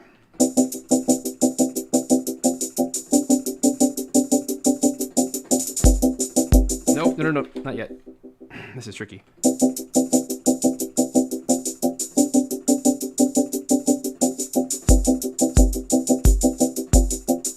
There it goes.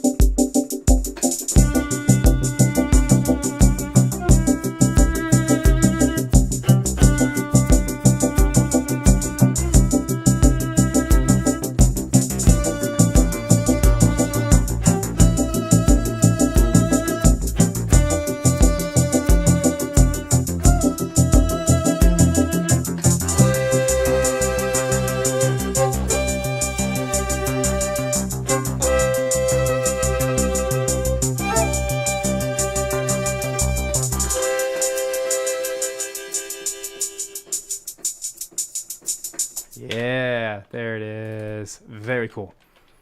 All 16ths. Let me just line them up. I didn't get them all right, but very close. Let me kill any of the imposters. And the way you can use that is if you control all, you can see all of the imposters. Any of them that got accidentally doubled up. Little tiny blips. Let's go nuke them. Here we go.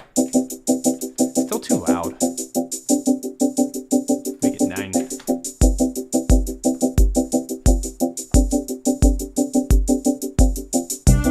Oh, those are 30 seconds, aren't they? Sure are.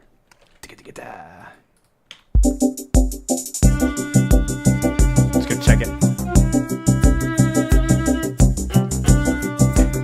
That poor viola. Suffering.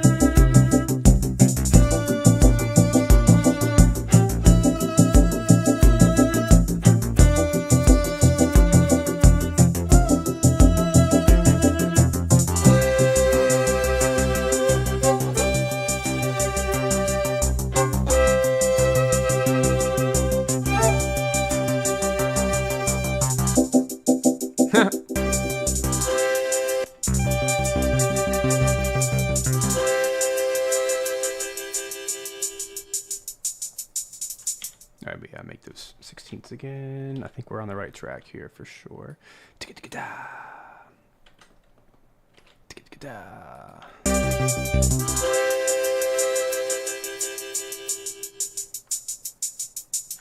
Excellent. Alright, so this will be whatever next section we want. So let's call that basically a B section. This is basically an intro. And then when the shakers come in, that's the A, because that's also when the viola comes in. Na na na na na na.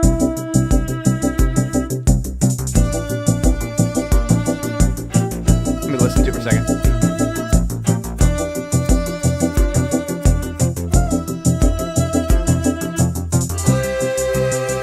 All right, let me redo that. I think that's worth a re-record. Just that part. Punch it in at 65. Get my stuff.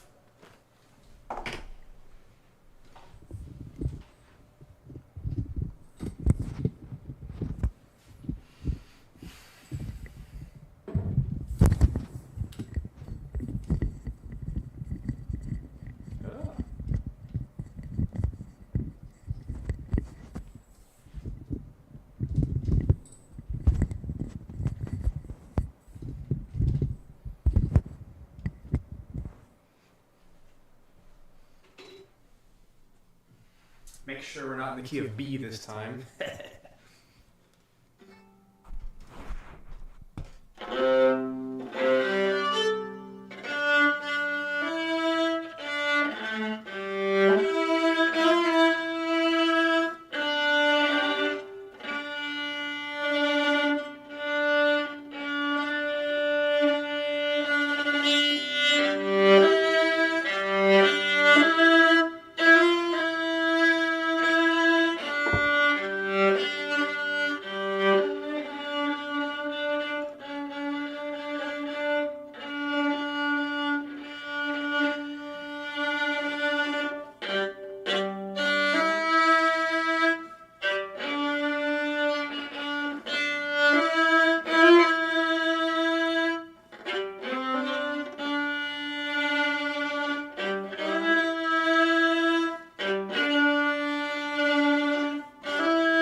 That'll do.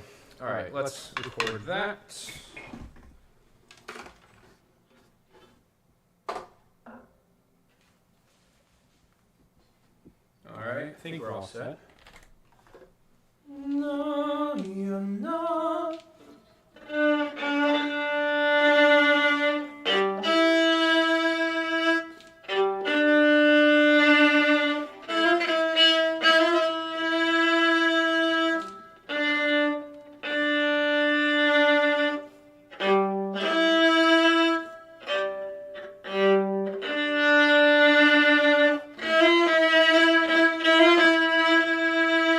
Yeah, cool.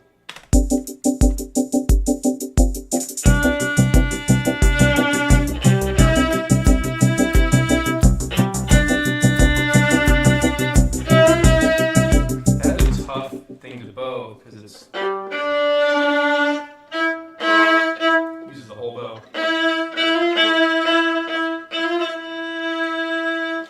Let's see if I can simplify it.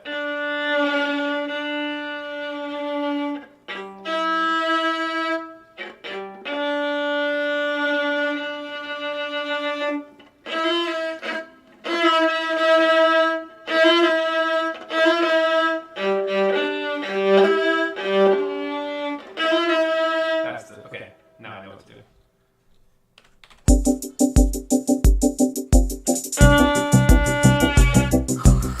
Not do that.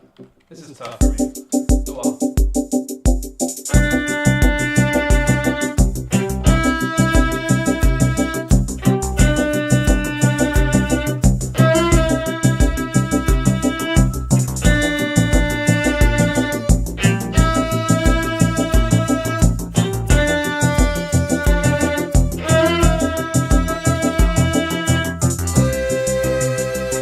Do one more pass because that was brutal.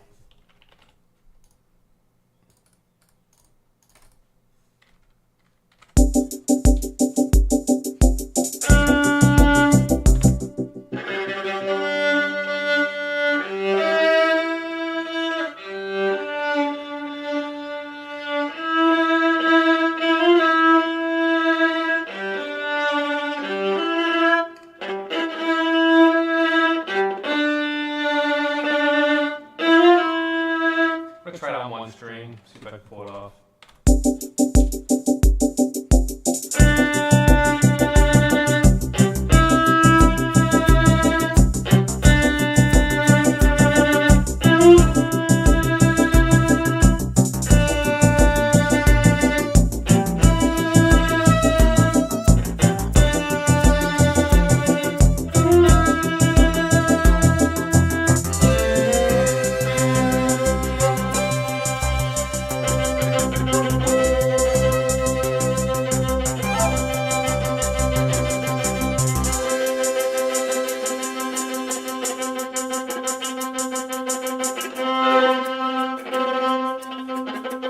That'd be kind of cool too.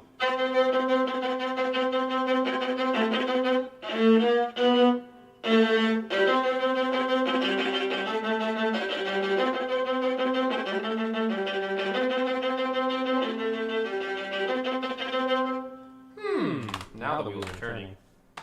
Interesting. Let's just try.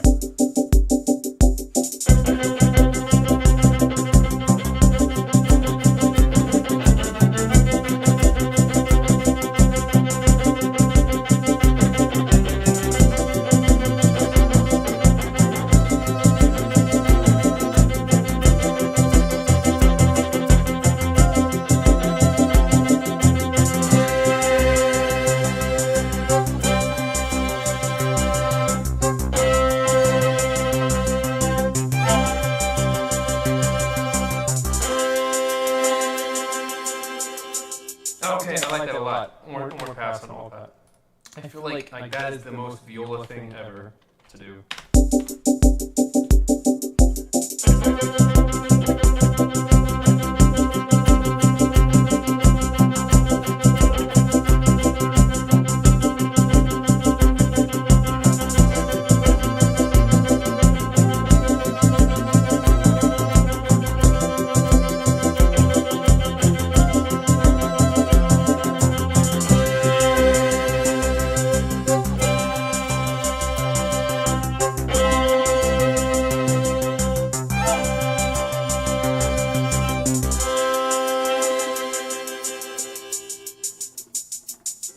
Cool.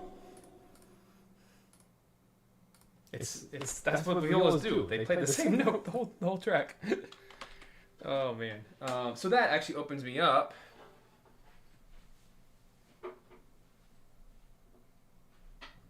It might be cool to play that on violin.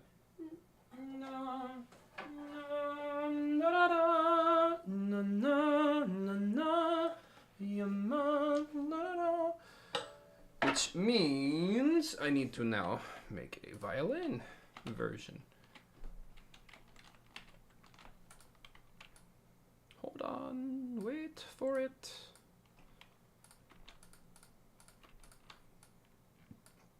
So this is violin, melody left, melody right. And then let's delete everything that's in those already. Probably, yeah, do that. All right. Or we're gonna just do some more chunky jugs. Yum-ba-dum.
Cool.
like that harmony.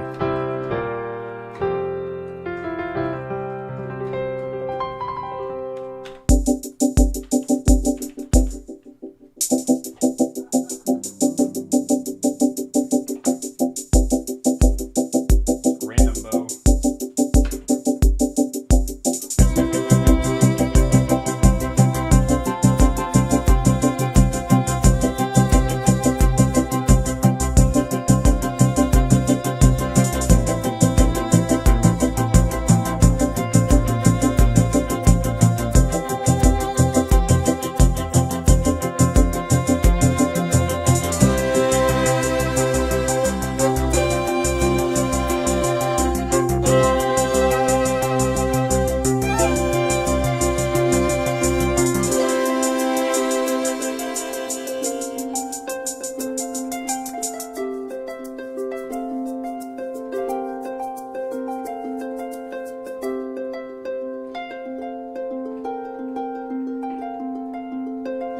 It's cool.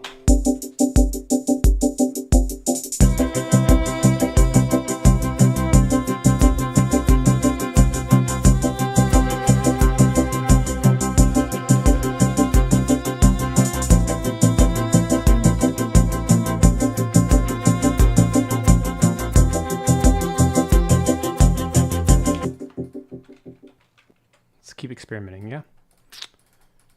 I'm not done. No, no, no, no, no, no, no. Okay.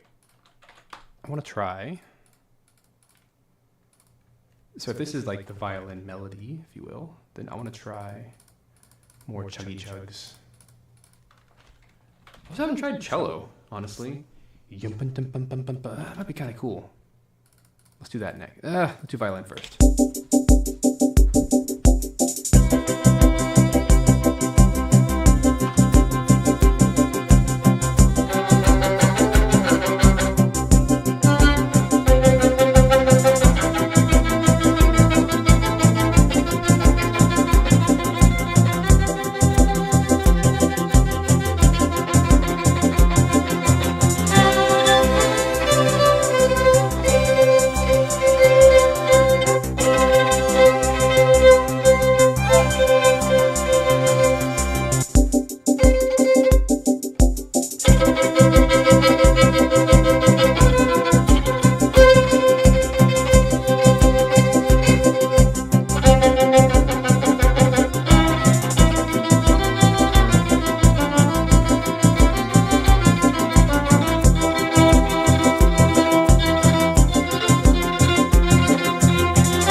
Eh.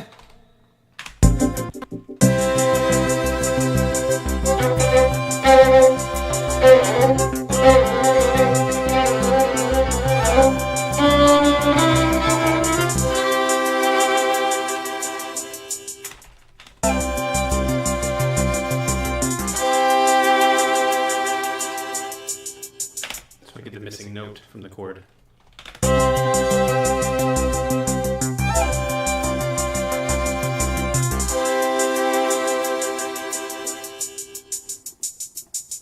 All right, I think we're in business.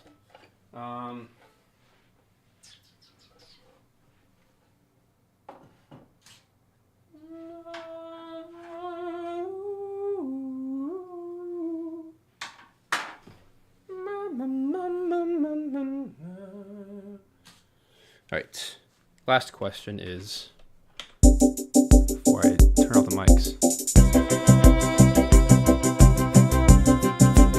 Yeah, we got to do it. We got to do it. Come on. Even if it's terrible, it has to be tried. I mean, it's just C's, right? Just a bunch of C's. I can do that.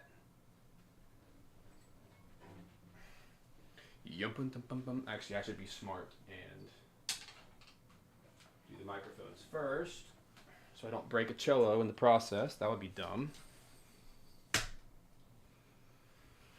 It's also getting really hot in the studio. I need to turn the AC back on before I roast completely.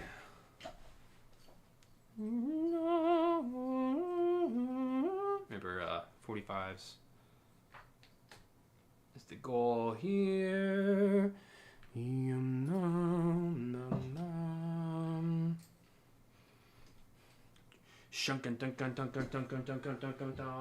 That is the goal. All right, let's go back to cello. Hello, cello. What you doing? Yeah, okay.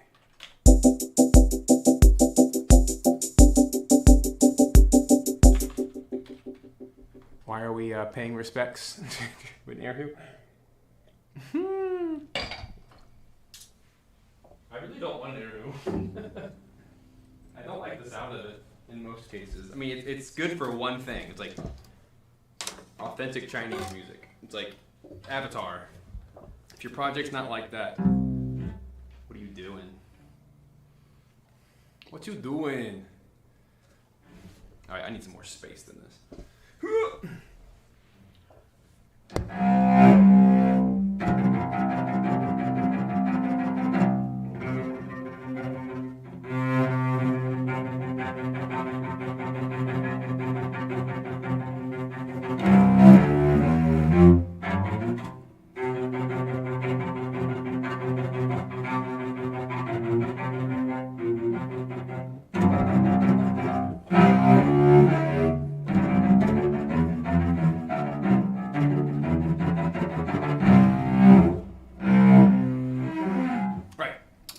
Let the games begin!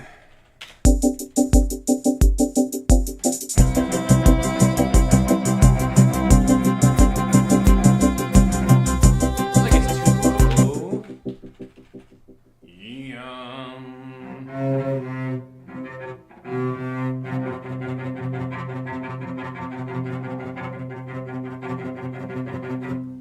Let's do that first. Or only.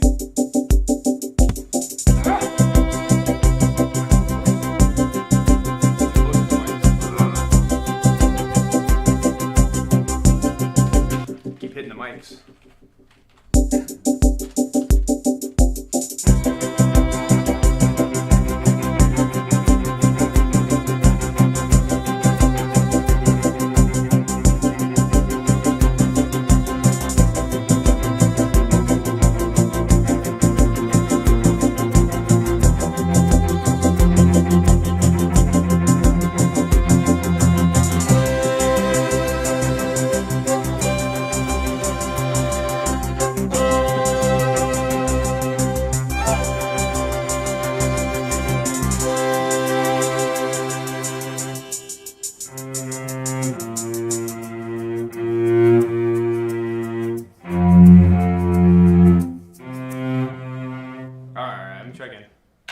That's a great idea.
this instrument. I'm getting there. I'm getting there, guys.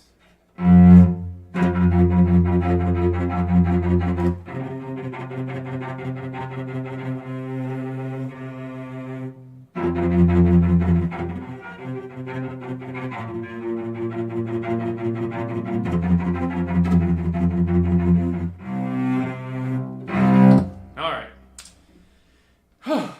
That's exhausting and wonderful. Let me do one more pass if you don't mind.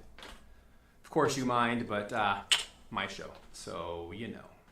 You know if you know. Where do I even put this? There we go. Hurrah! Just give it one more shot.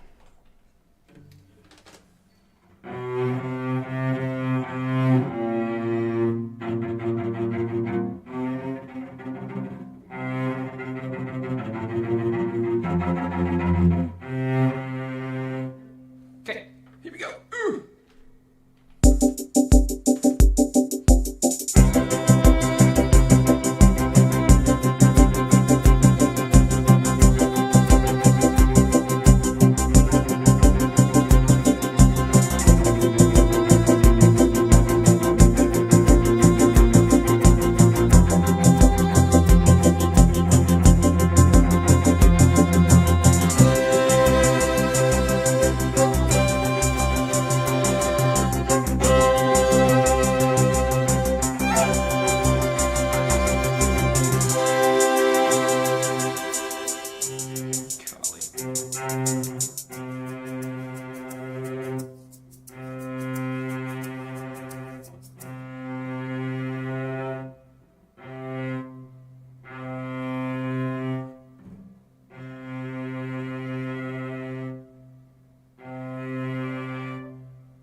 Harmonics.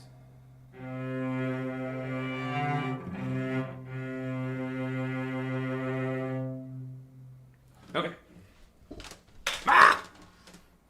All right, guys, give me a second. Get back.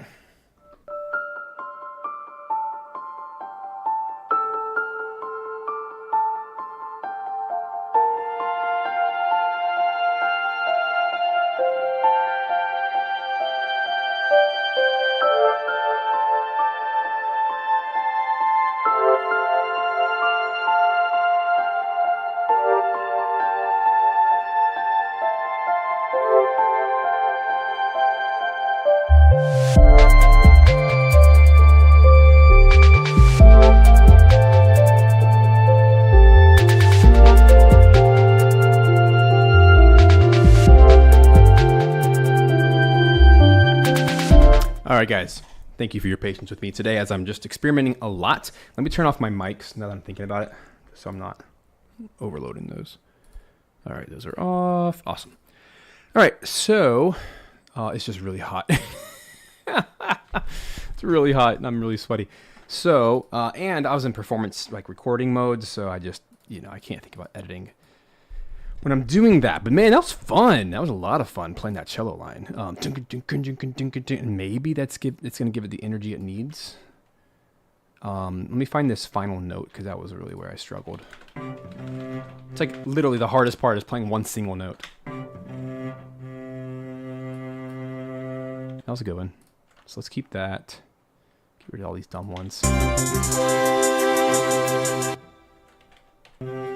See, I kept hitting. This is just part of training. This is why I have to practice. I'm so used to playing violin, tiny little notes. I'm not used to doing these big, wide vibrato. Because if you're not careful, when I'm playing the string, I accidentally hit the next string. And because I'm holding down my fourth finger on this string, it creates a harmonic on the other string. If I even just slightly touch the other string. So it's tough. This is what you got to practice, man. I'm practicing every day, or almost every day, on these instruments. I really want to get good at it, or at least better. And honestly, recording like this forces me to really think about those techniques. So it's exciting, very, very exciting. I'm going to turn up that last note by 3 dB, kill the end there. Let me just focus on cello for a sec. Let's get off the grid, chop it up. I really feel like this, the viola and cello are going to help so much with selling the energy of this thing. That sounds so good.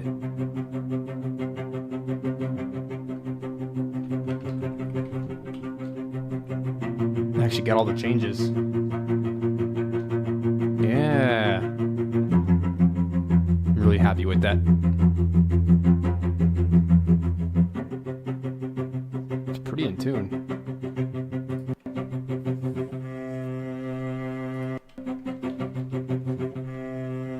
This part is not in time.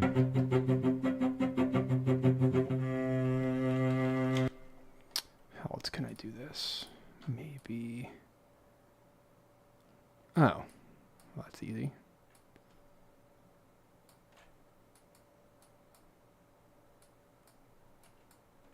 So here's what happened. This little piece here got off. And so, boom, boom, boom. Really, it's not a big deal, but I can just do a tiny little cross in and out. Like that. And then take this guy, do a little crossfade action. Whew, it feels good to have a fan on my face. All right, there we go.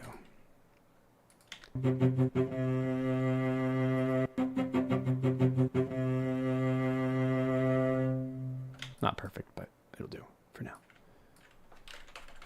Now let's add the viola.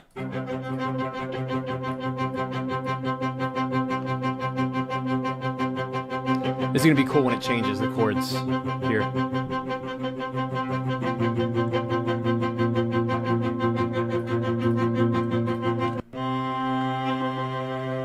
Cool.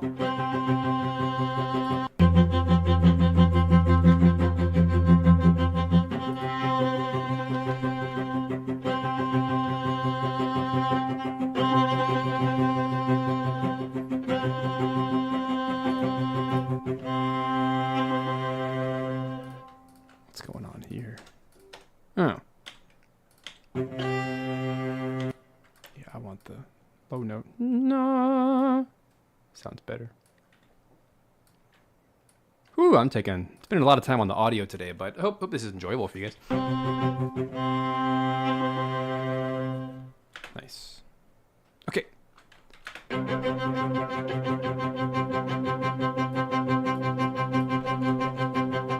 Super rushed here, so let me grab some of that data.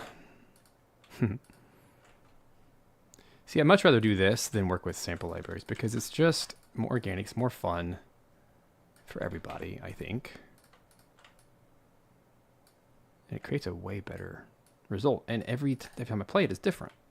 I just can't be out of time, right?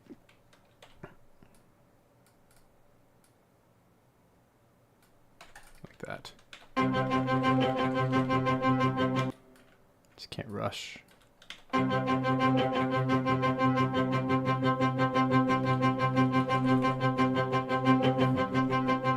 I'm not done. Get that talk out of here.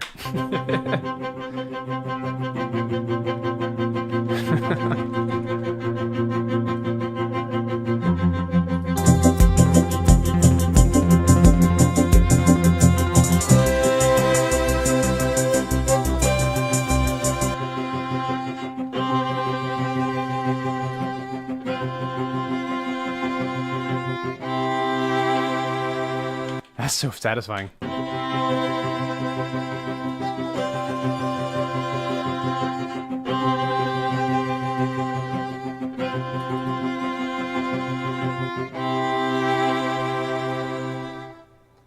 That's nice.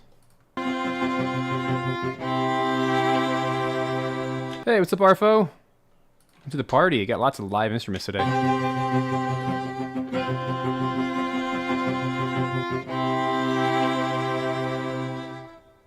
Ooh, that's like really nice.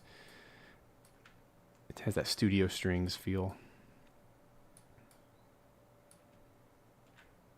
Let's park it right there. Let's get all these together forever.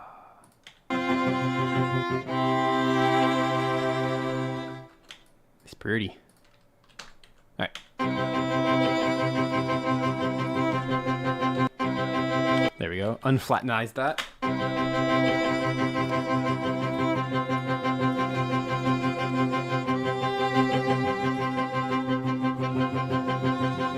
Dang it.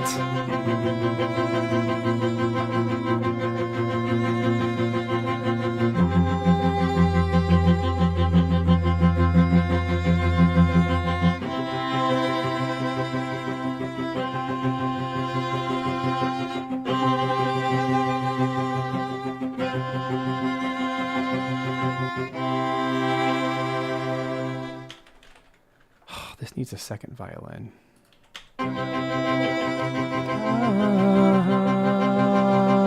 Where's that note the entire time? It's just missing. No. But we're playing. Oh, we're playing. No. No. But it's a G.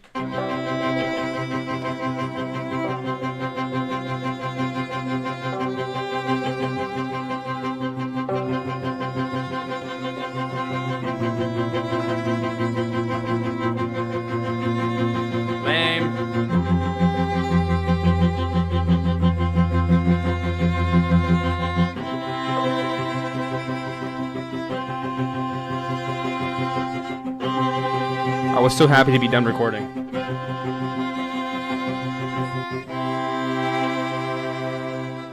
No rest for you. Play, monkey, play. All right. So it's so dumb. It's one note, but it's like one note I really, really need. It's that G, baby. That's not a G. It's a G flarp. No, higher.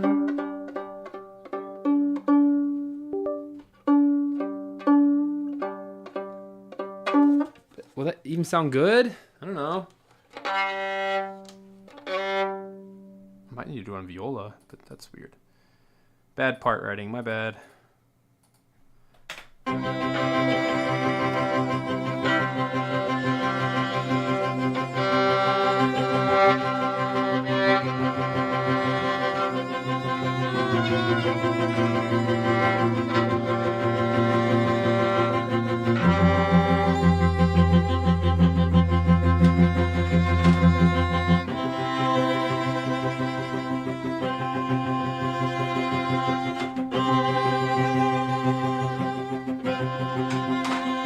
Have to do two viola parts. Whoops. It's fine. It's fine. Everyone's gonna be fine. No, no.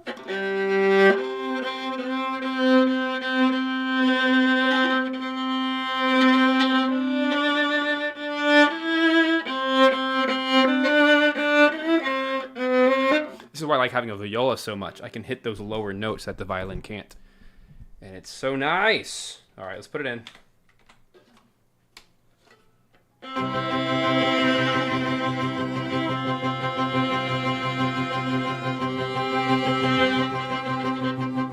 that what I'm playing though?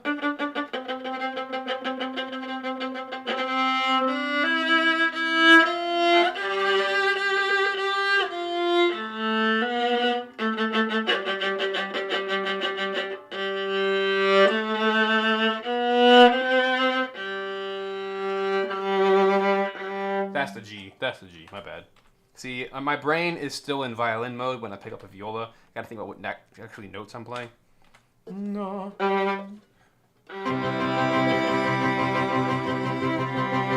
Oh, my mics aren't on. Oh my god. Duh. But it sounds nice. That is the note that was missing completely. Oh, it's so pretty. So pretty. It's worth it. Okay, here we go.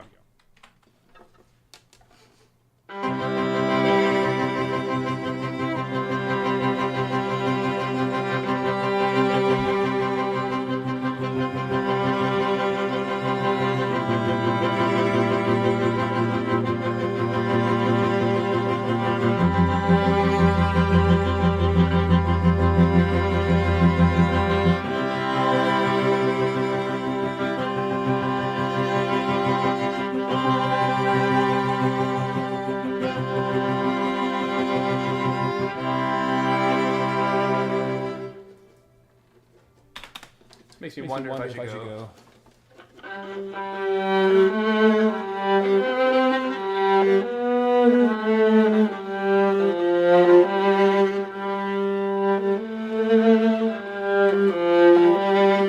Maybe. Let me go back.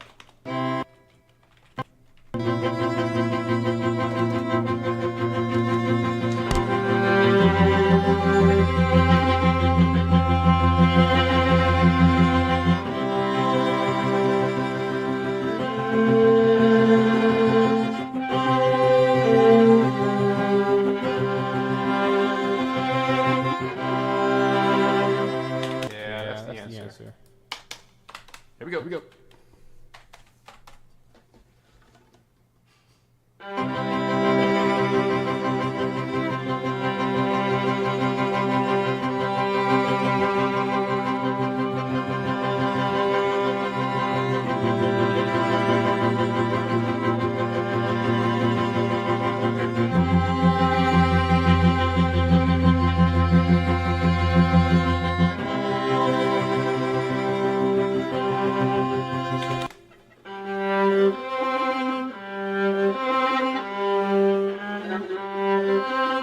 Last try. I promise.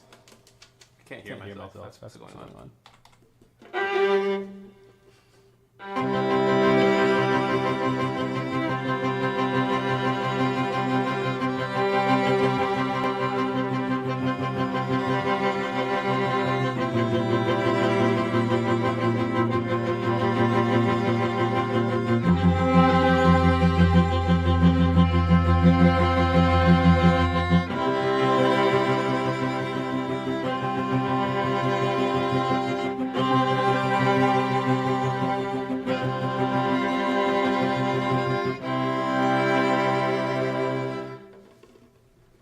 Now we can sleep. At night.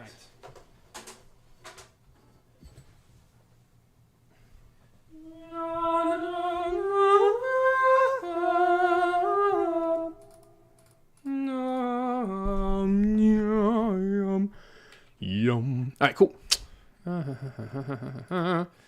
Get that fan back on because you can't record with the fan on. You guys having fun today?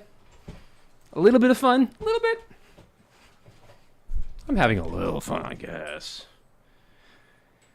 Oh, it's like a workout. Recording all these stringy-dings. All right, let's clean it up real quick, and I feel like, even though it's not actually a second violin, let's turn it down like 5. Get it under control. Here we go. Yeah, that helps so much.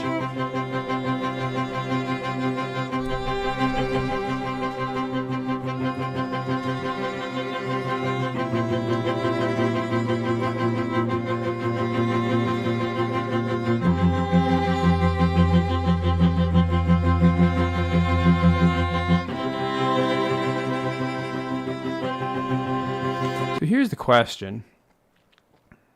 Should I put all these in their string quartet setting? Let's try it. So that current mix is if everything is equally spread left and right. It's nice. It's full. The only potential problem is that it is too much. And it's not even the melody. It's not even the main thing. So let's take all of that and pop it up into that. Oh yeah, we have all this plucky pluck stuff. I totally forgot about all that. That was how we started today. He's fine. Everything's fine. I don't even know where it goes, but whatever. It was a nice idea. I have so much stuff. Ugh. It's fine, right? Is everything fine? I've changed this track so many times. I haven't even saved it. Save! This might be nicer, though, because everything is now panned left and right as if a string quartet. You see it left, center, right, how it spreads instead of... Yeah. Hey, what's up, Brent? Everybody say, hey, Brent. He's one of the lead developers on Animalkind. So glad for you to join us. He's over on the West Coast, so I totally understand joining at 7 a.m. is not a fun request. I'm on the East Coast, so yeah. I'm so glad you're here. This track, I don't even know if I encourage you to go back and watch because it has transformed so many times already. But I really like this idea of taking the string quartet and mixing it with the synthy and the electronic sounds. I think it's going to be really cool when it's all done. But for now, I think I'm done recording live. I just want to kind of mix it all together, make it sound better. Here we go. Back to this page. Everyone drop a corgi. Do they have that emoji? A corgi emoji? I like this. Okay, so what I'm listening for right now is, does this sound better as a string quartet panning left to right? Or does it sound better when it's all full?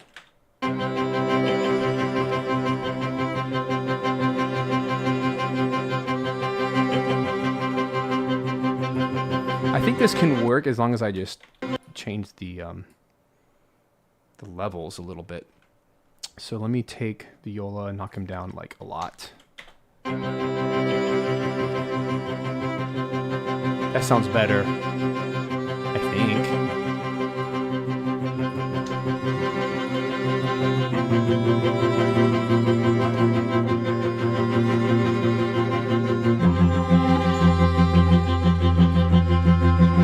I think in any situation, this low F has to be decreased in volume because it's just so much louder on that C string.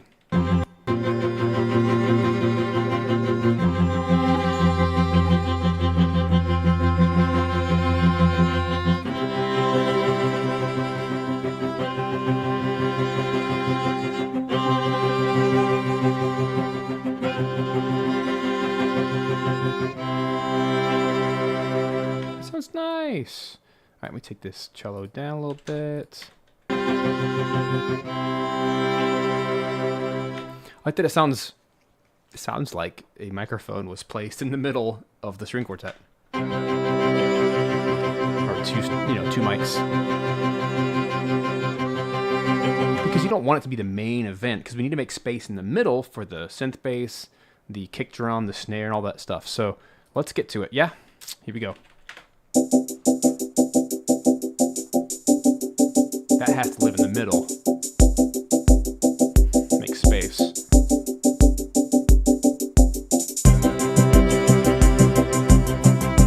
That sounds cool.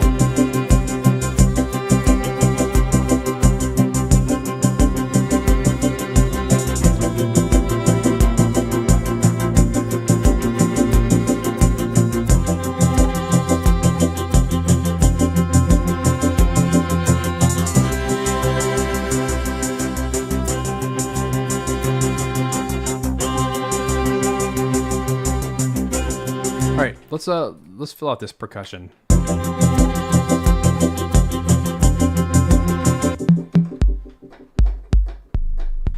Let's keep those kicks going.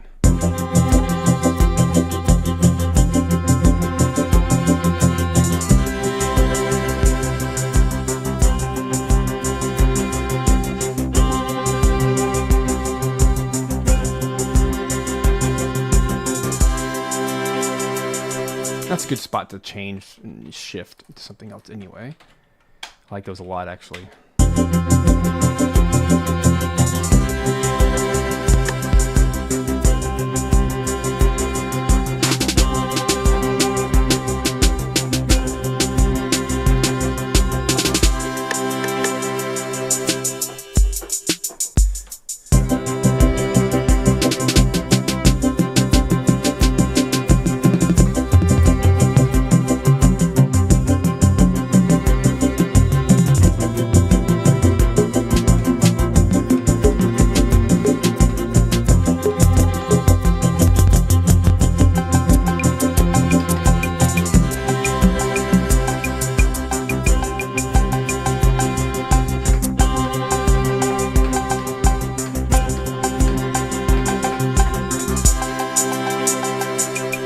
Hey.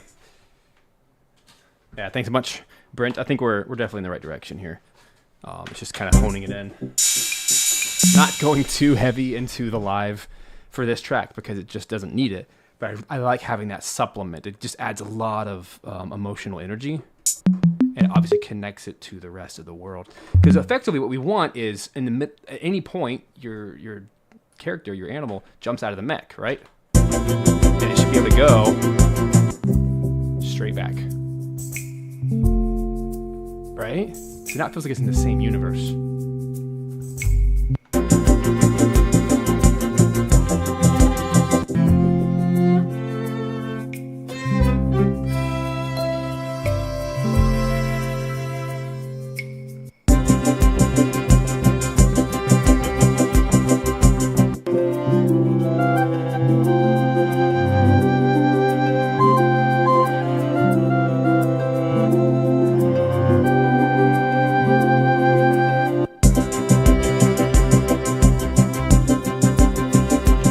Not feel like you're losing a bunch of energy or whatever.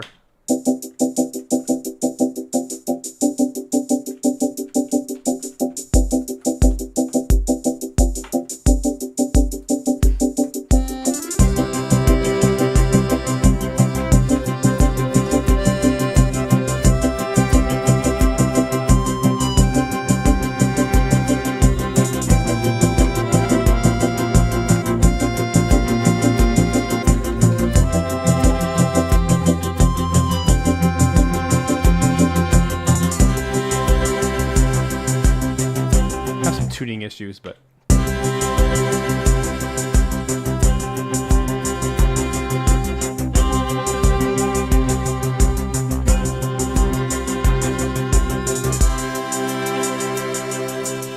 bet this is out of tune.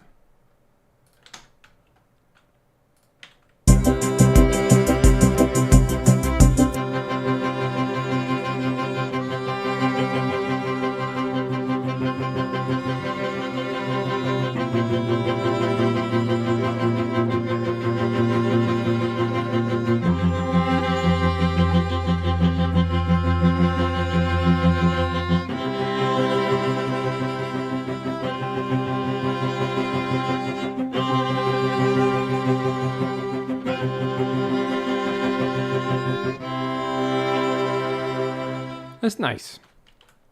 All right.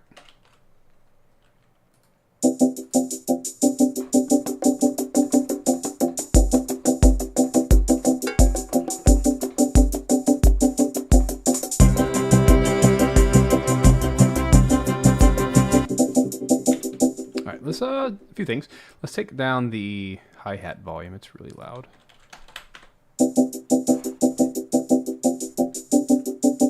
There we go. I want to try bongos.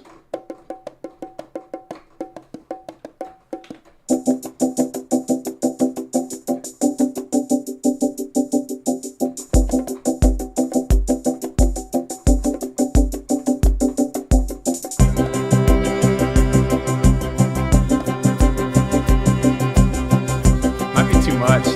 This is the battle of how much is too much.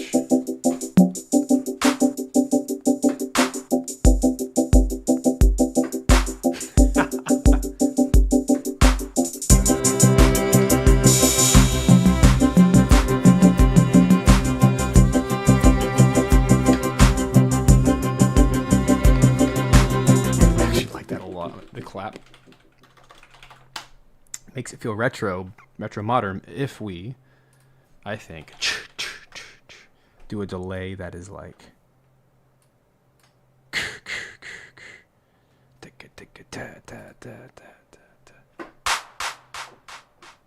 yeah.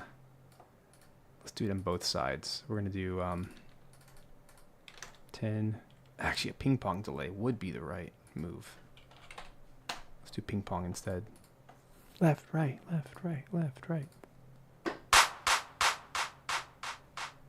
And then just turn down the amount. Oops. Cool. Oh, I like that even better. That's great. Here it comes.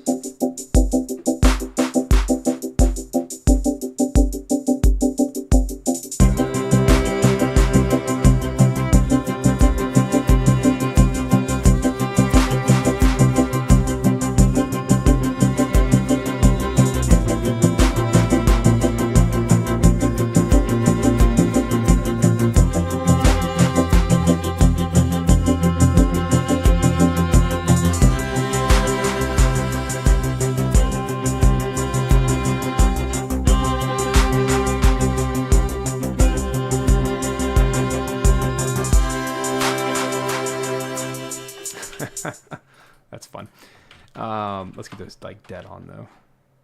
And I want them all, excuse me, to be the same velocity.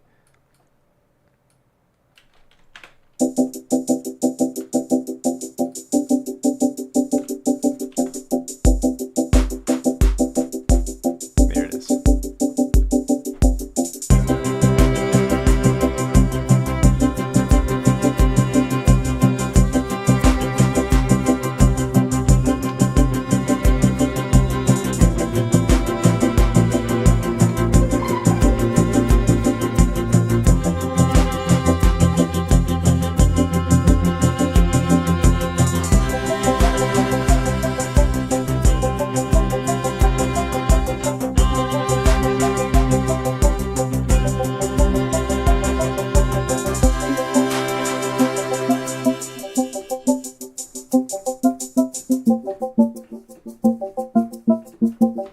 In the same tonality.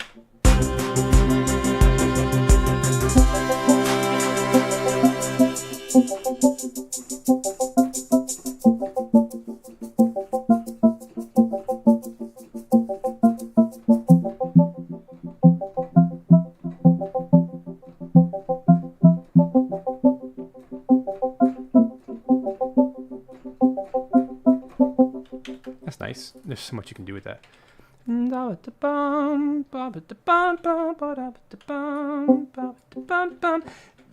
vibes I'm getting here are kind of like flying. You're flying a plane or something. I don't think it's off.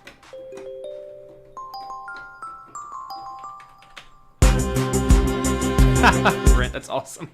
That's my job.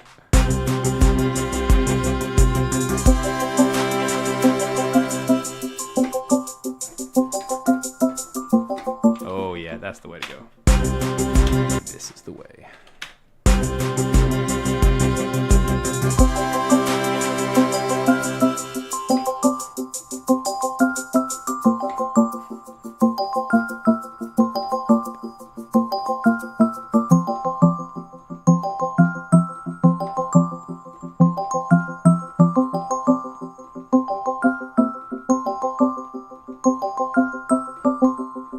Change it up from there.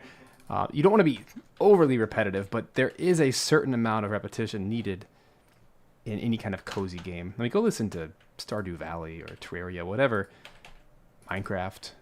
It kind of depends, right, on what's like the main motivation of the moment. This is more upbeat. It's supposed to be.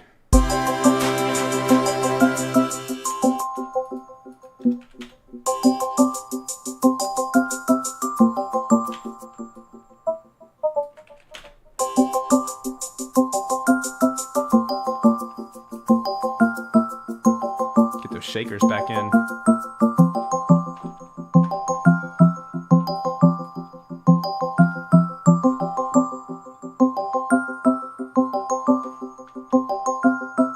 Cool. Let's see. Definitely want to find those shakers again. I don't even know if we need the shakers up until that point, truly, because there's so much going on with the perk. It might just be like a frequency clog. I don't think we need it. I'm just gonna listen. If I ever feel like it's missing.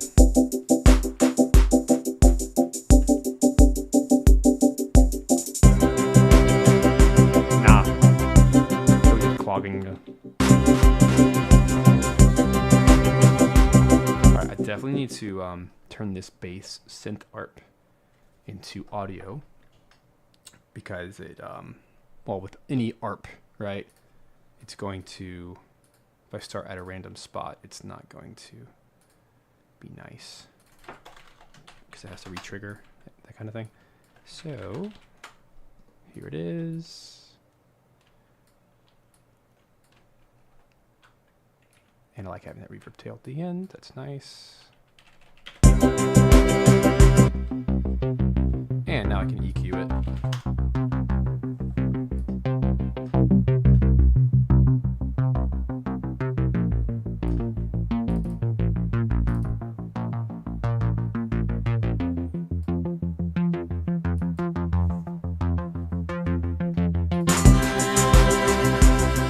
Ooh, that's so out of tune. It's actually the harmonica. Go figure. It's super sharp.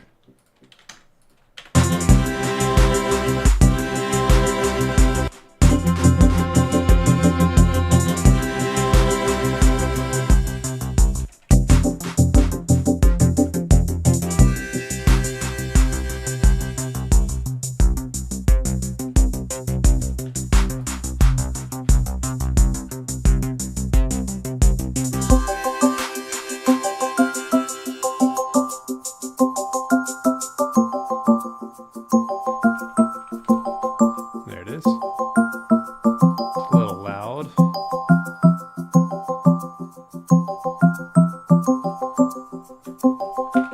Yeah, it's gonna rock. I'm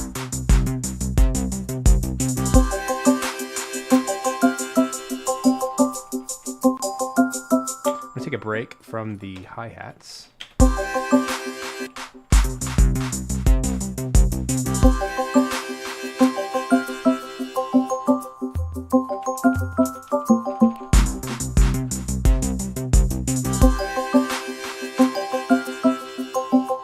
Crank these up a lot.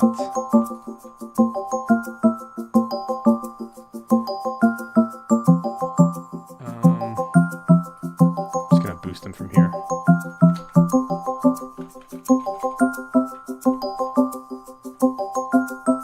And from here, this is where we'll add our beat back in. Honestly, just take all of this.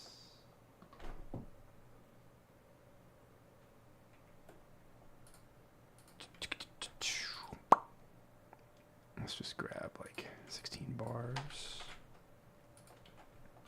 It's gonna come in. We'll call this, excuse me, B1.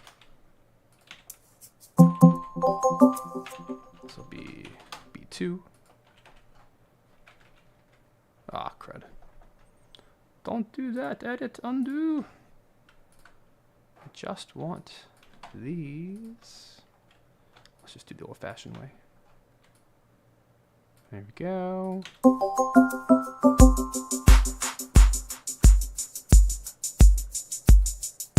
All right.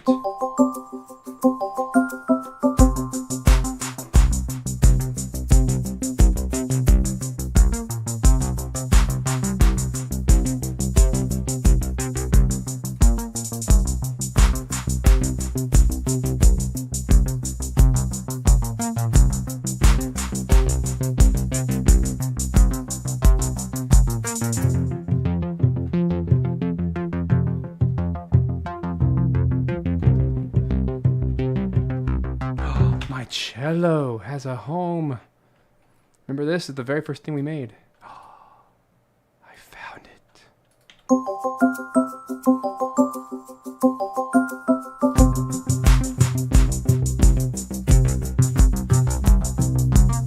How funny is that?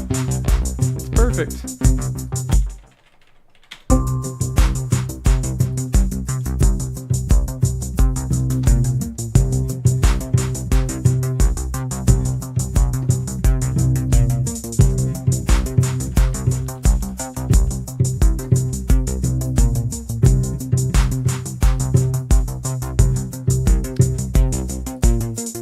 How awesome is that? I actually found a use.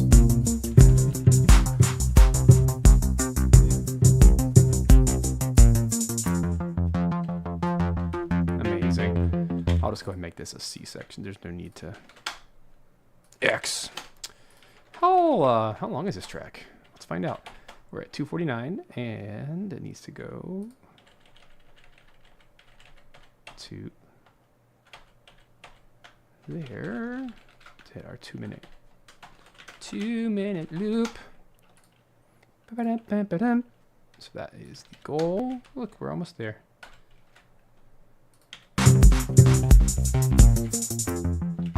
Very cool.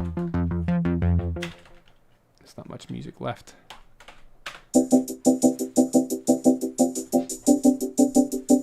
All right, guys, I'm gonna start wrapping it up for the sake of time. Got some other stuff to do today, but this is a very strong start.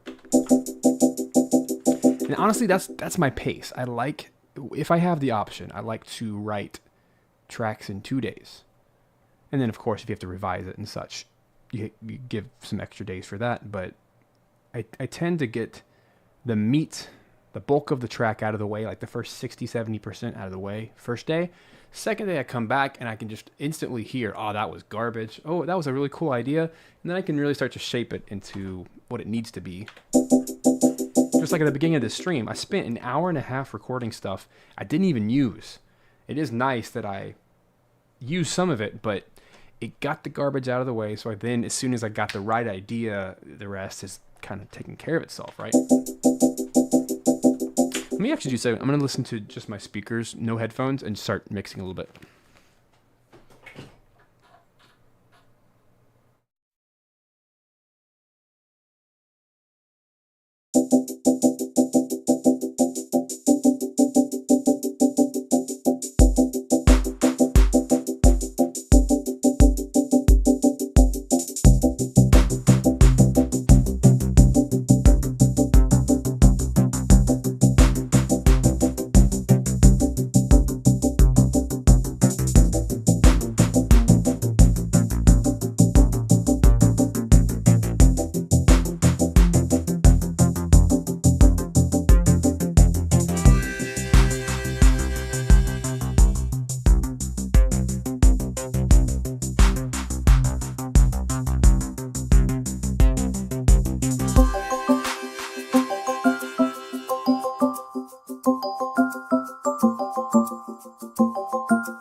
All right, folks. Let's call it a day. So that was a lot of fun. Clearly not done, but it's close. It's really close. Just got to fill out the rest of the sections and really try to continue with this idea of variety, kind of bouncing back and forth. Definitely got to do some pitch correction there with the strings and everything, but I think it's definitely on its way to being a cool track, and I'm excited about that. Very different vibe than the Animal Mode, switching back and forth, and it's not too repetitive, but it is a little repetitive. That's kind of the point, creating these little earworms that make you sing it all day. It's kind of the point, right? Whistle while you work kind of stuff. So yeah, let's end it there. Definitely gonna keep working on this. Obviously you'll hear it in the final game, or if there's any, gameplay videos and things coming out in the future. But yeah, I'm really happy with this so far. Thanks a bunch for being a part and just kind of go on this wild journey of recording live instruments. Some of them I'm decent at, some I'm still working on, but at the end, obviously, it has to work and it has to fit. So anyway, let me play out what we have so far. It's kind of work in progress of the Mech Mode. And thanks a bunch for being a part of this. And yes, thank you, Brent. Brent says, thanks for letting us peek into your process. I had a lot of fun watching it all come together. Thanks so much. I really appreciate that. Definitely not done, so not submitting it yet. You got to work on it some more. But yeah, I hope you enjoyed that, guys. And yeah, let me play out what we have so far. And I'll see you guys next time. Mark your calendars next week. Instead of a normal stream at Wednesday, it's going to be on Tuesday at 10. We're going to be releasing the Horror Flute with Simple Samples audio. Really excited about that one. Haven't decided on what game clip to do yet. I'm leaning towards Final Fantasy VII Remake because there's the train graveyard, and that'd be a really cool spot to do. But then I also I've recorded a lot of gameplay clips, like 50 or 60 recently. Gotta get them all up on the server. But one of them, which other game? There's another game that was like perfect for the Horror Flute, which is a bunch of like aleatoric, wild Native American, like crazy sounds, which are amazing with horror music, or at least, kind of ambient, scary stuff. Anyway, it's very similar to horror piano, horror harp, and there's a lot more coming. I'm trying to ramp up and get ready for Halloween, so I got to start releasing these and getting them ready. But anyway, that should be a lot of fun. Make sure you check that out next Tuesday, not Wednesday, but I will still have a stream. Lots of family stuff going on this summer with like events and like doctor's visits and dentist visits and all kinds of not fun things that happen when you have a million kids. So that's where I'll be. Yay. But yeah, still make time for that. So see you guys next time. Let's play out what we have so far. We'll see ya.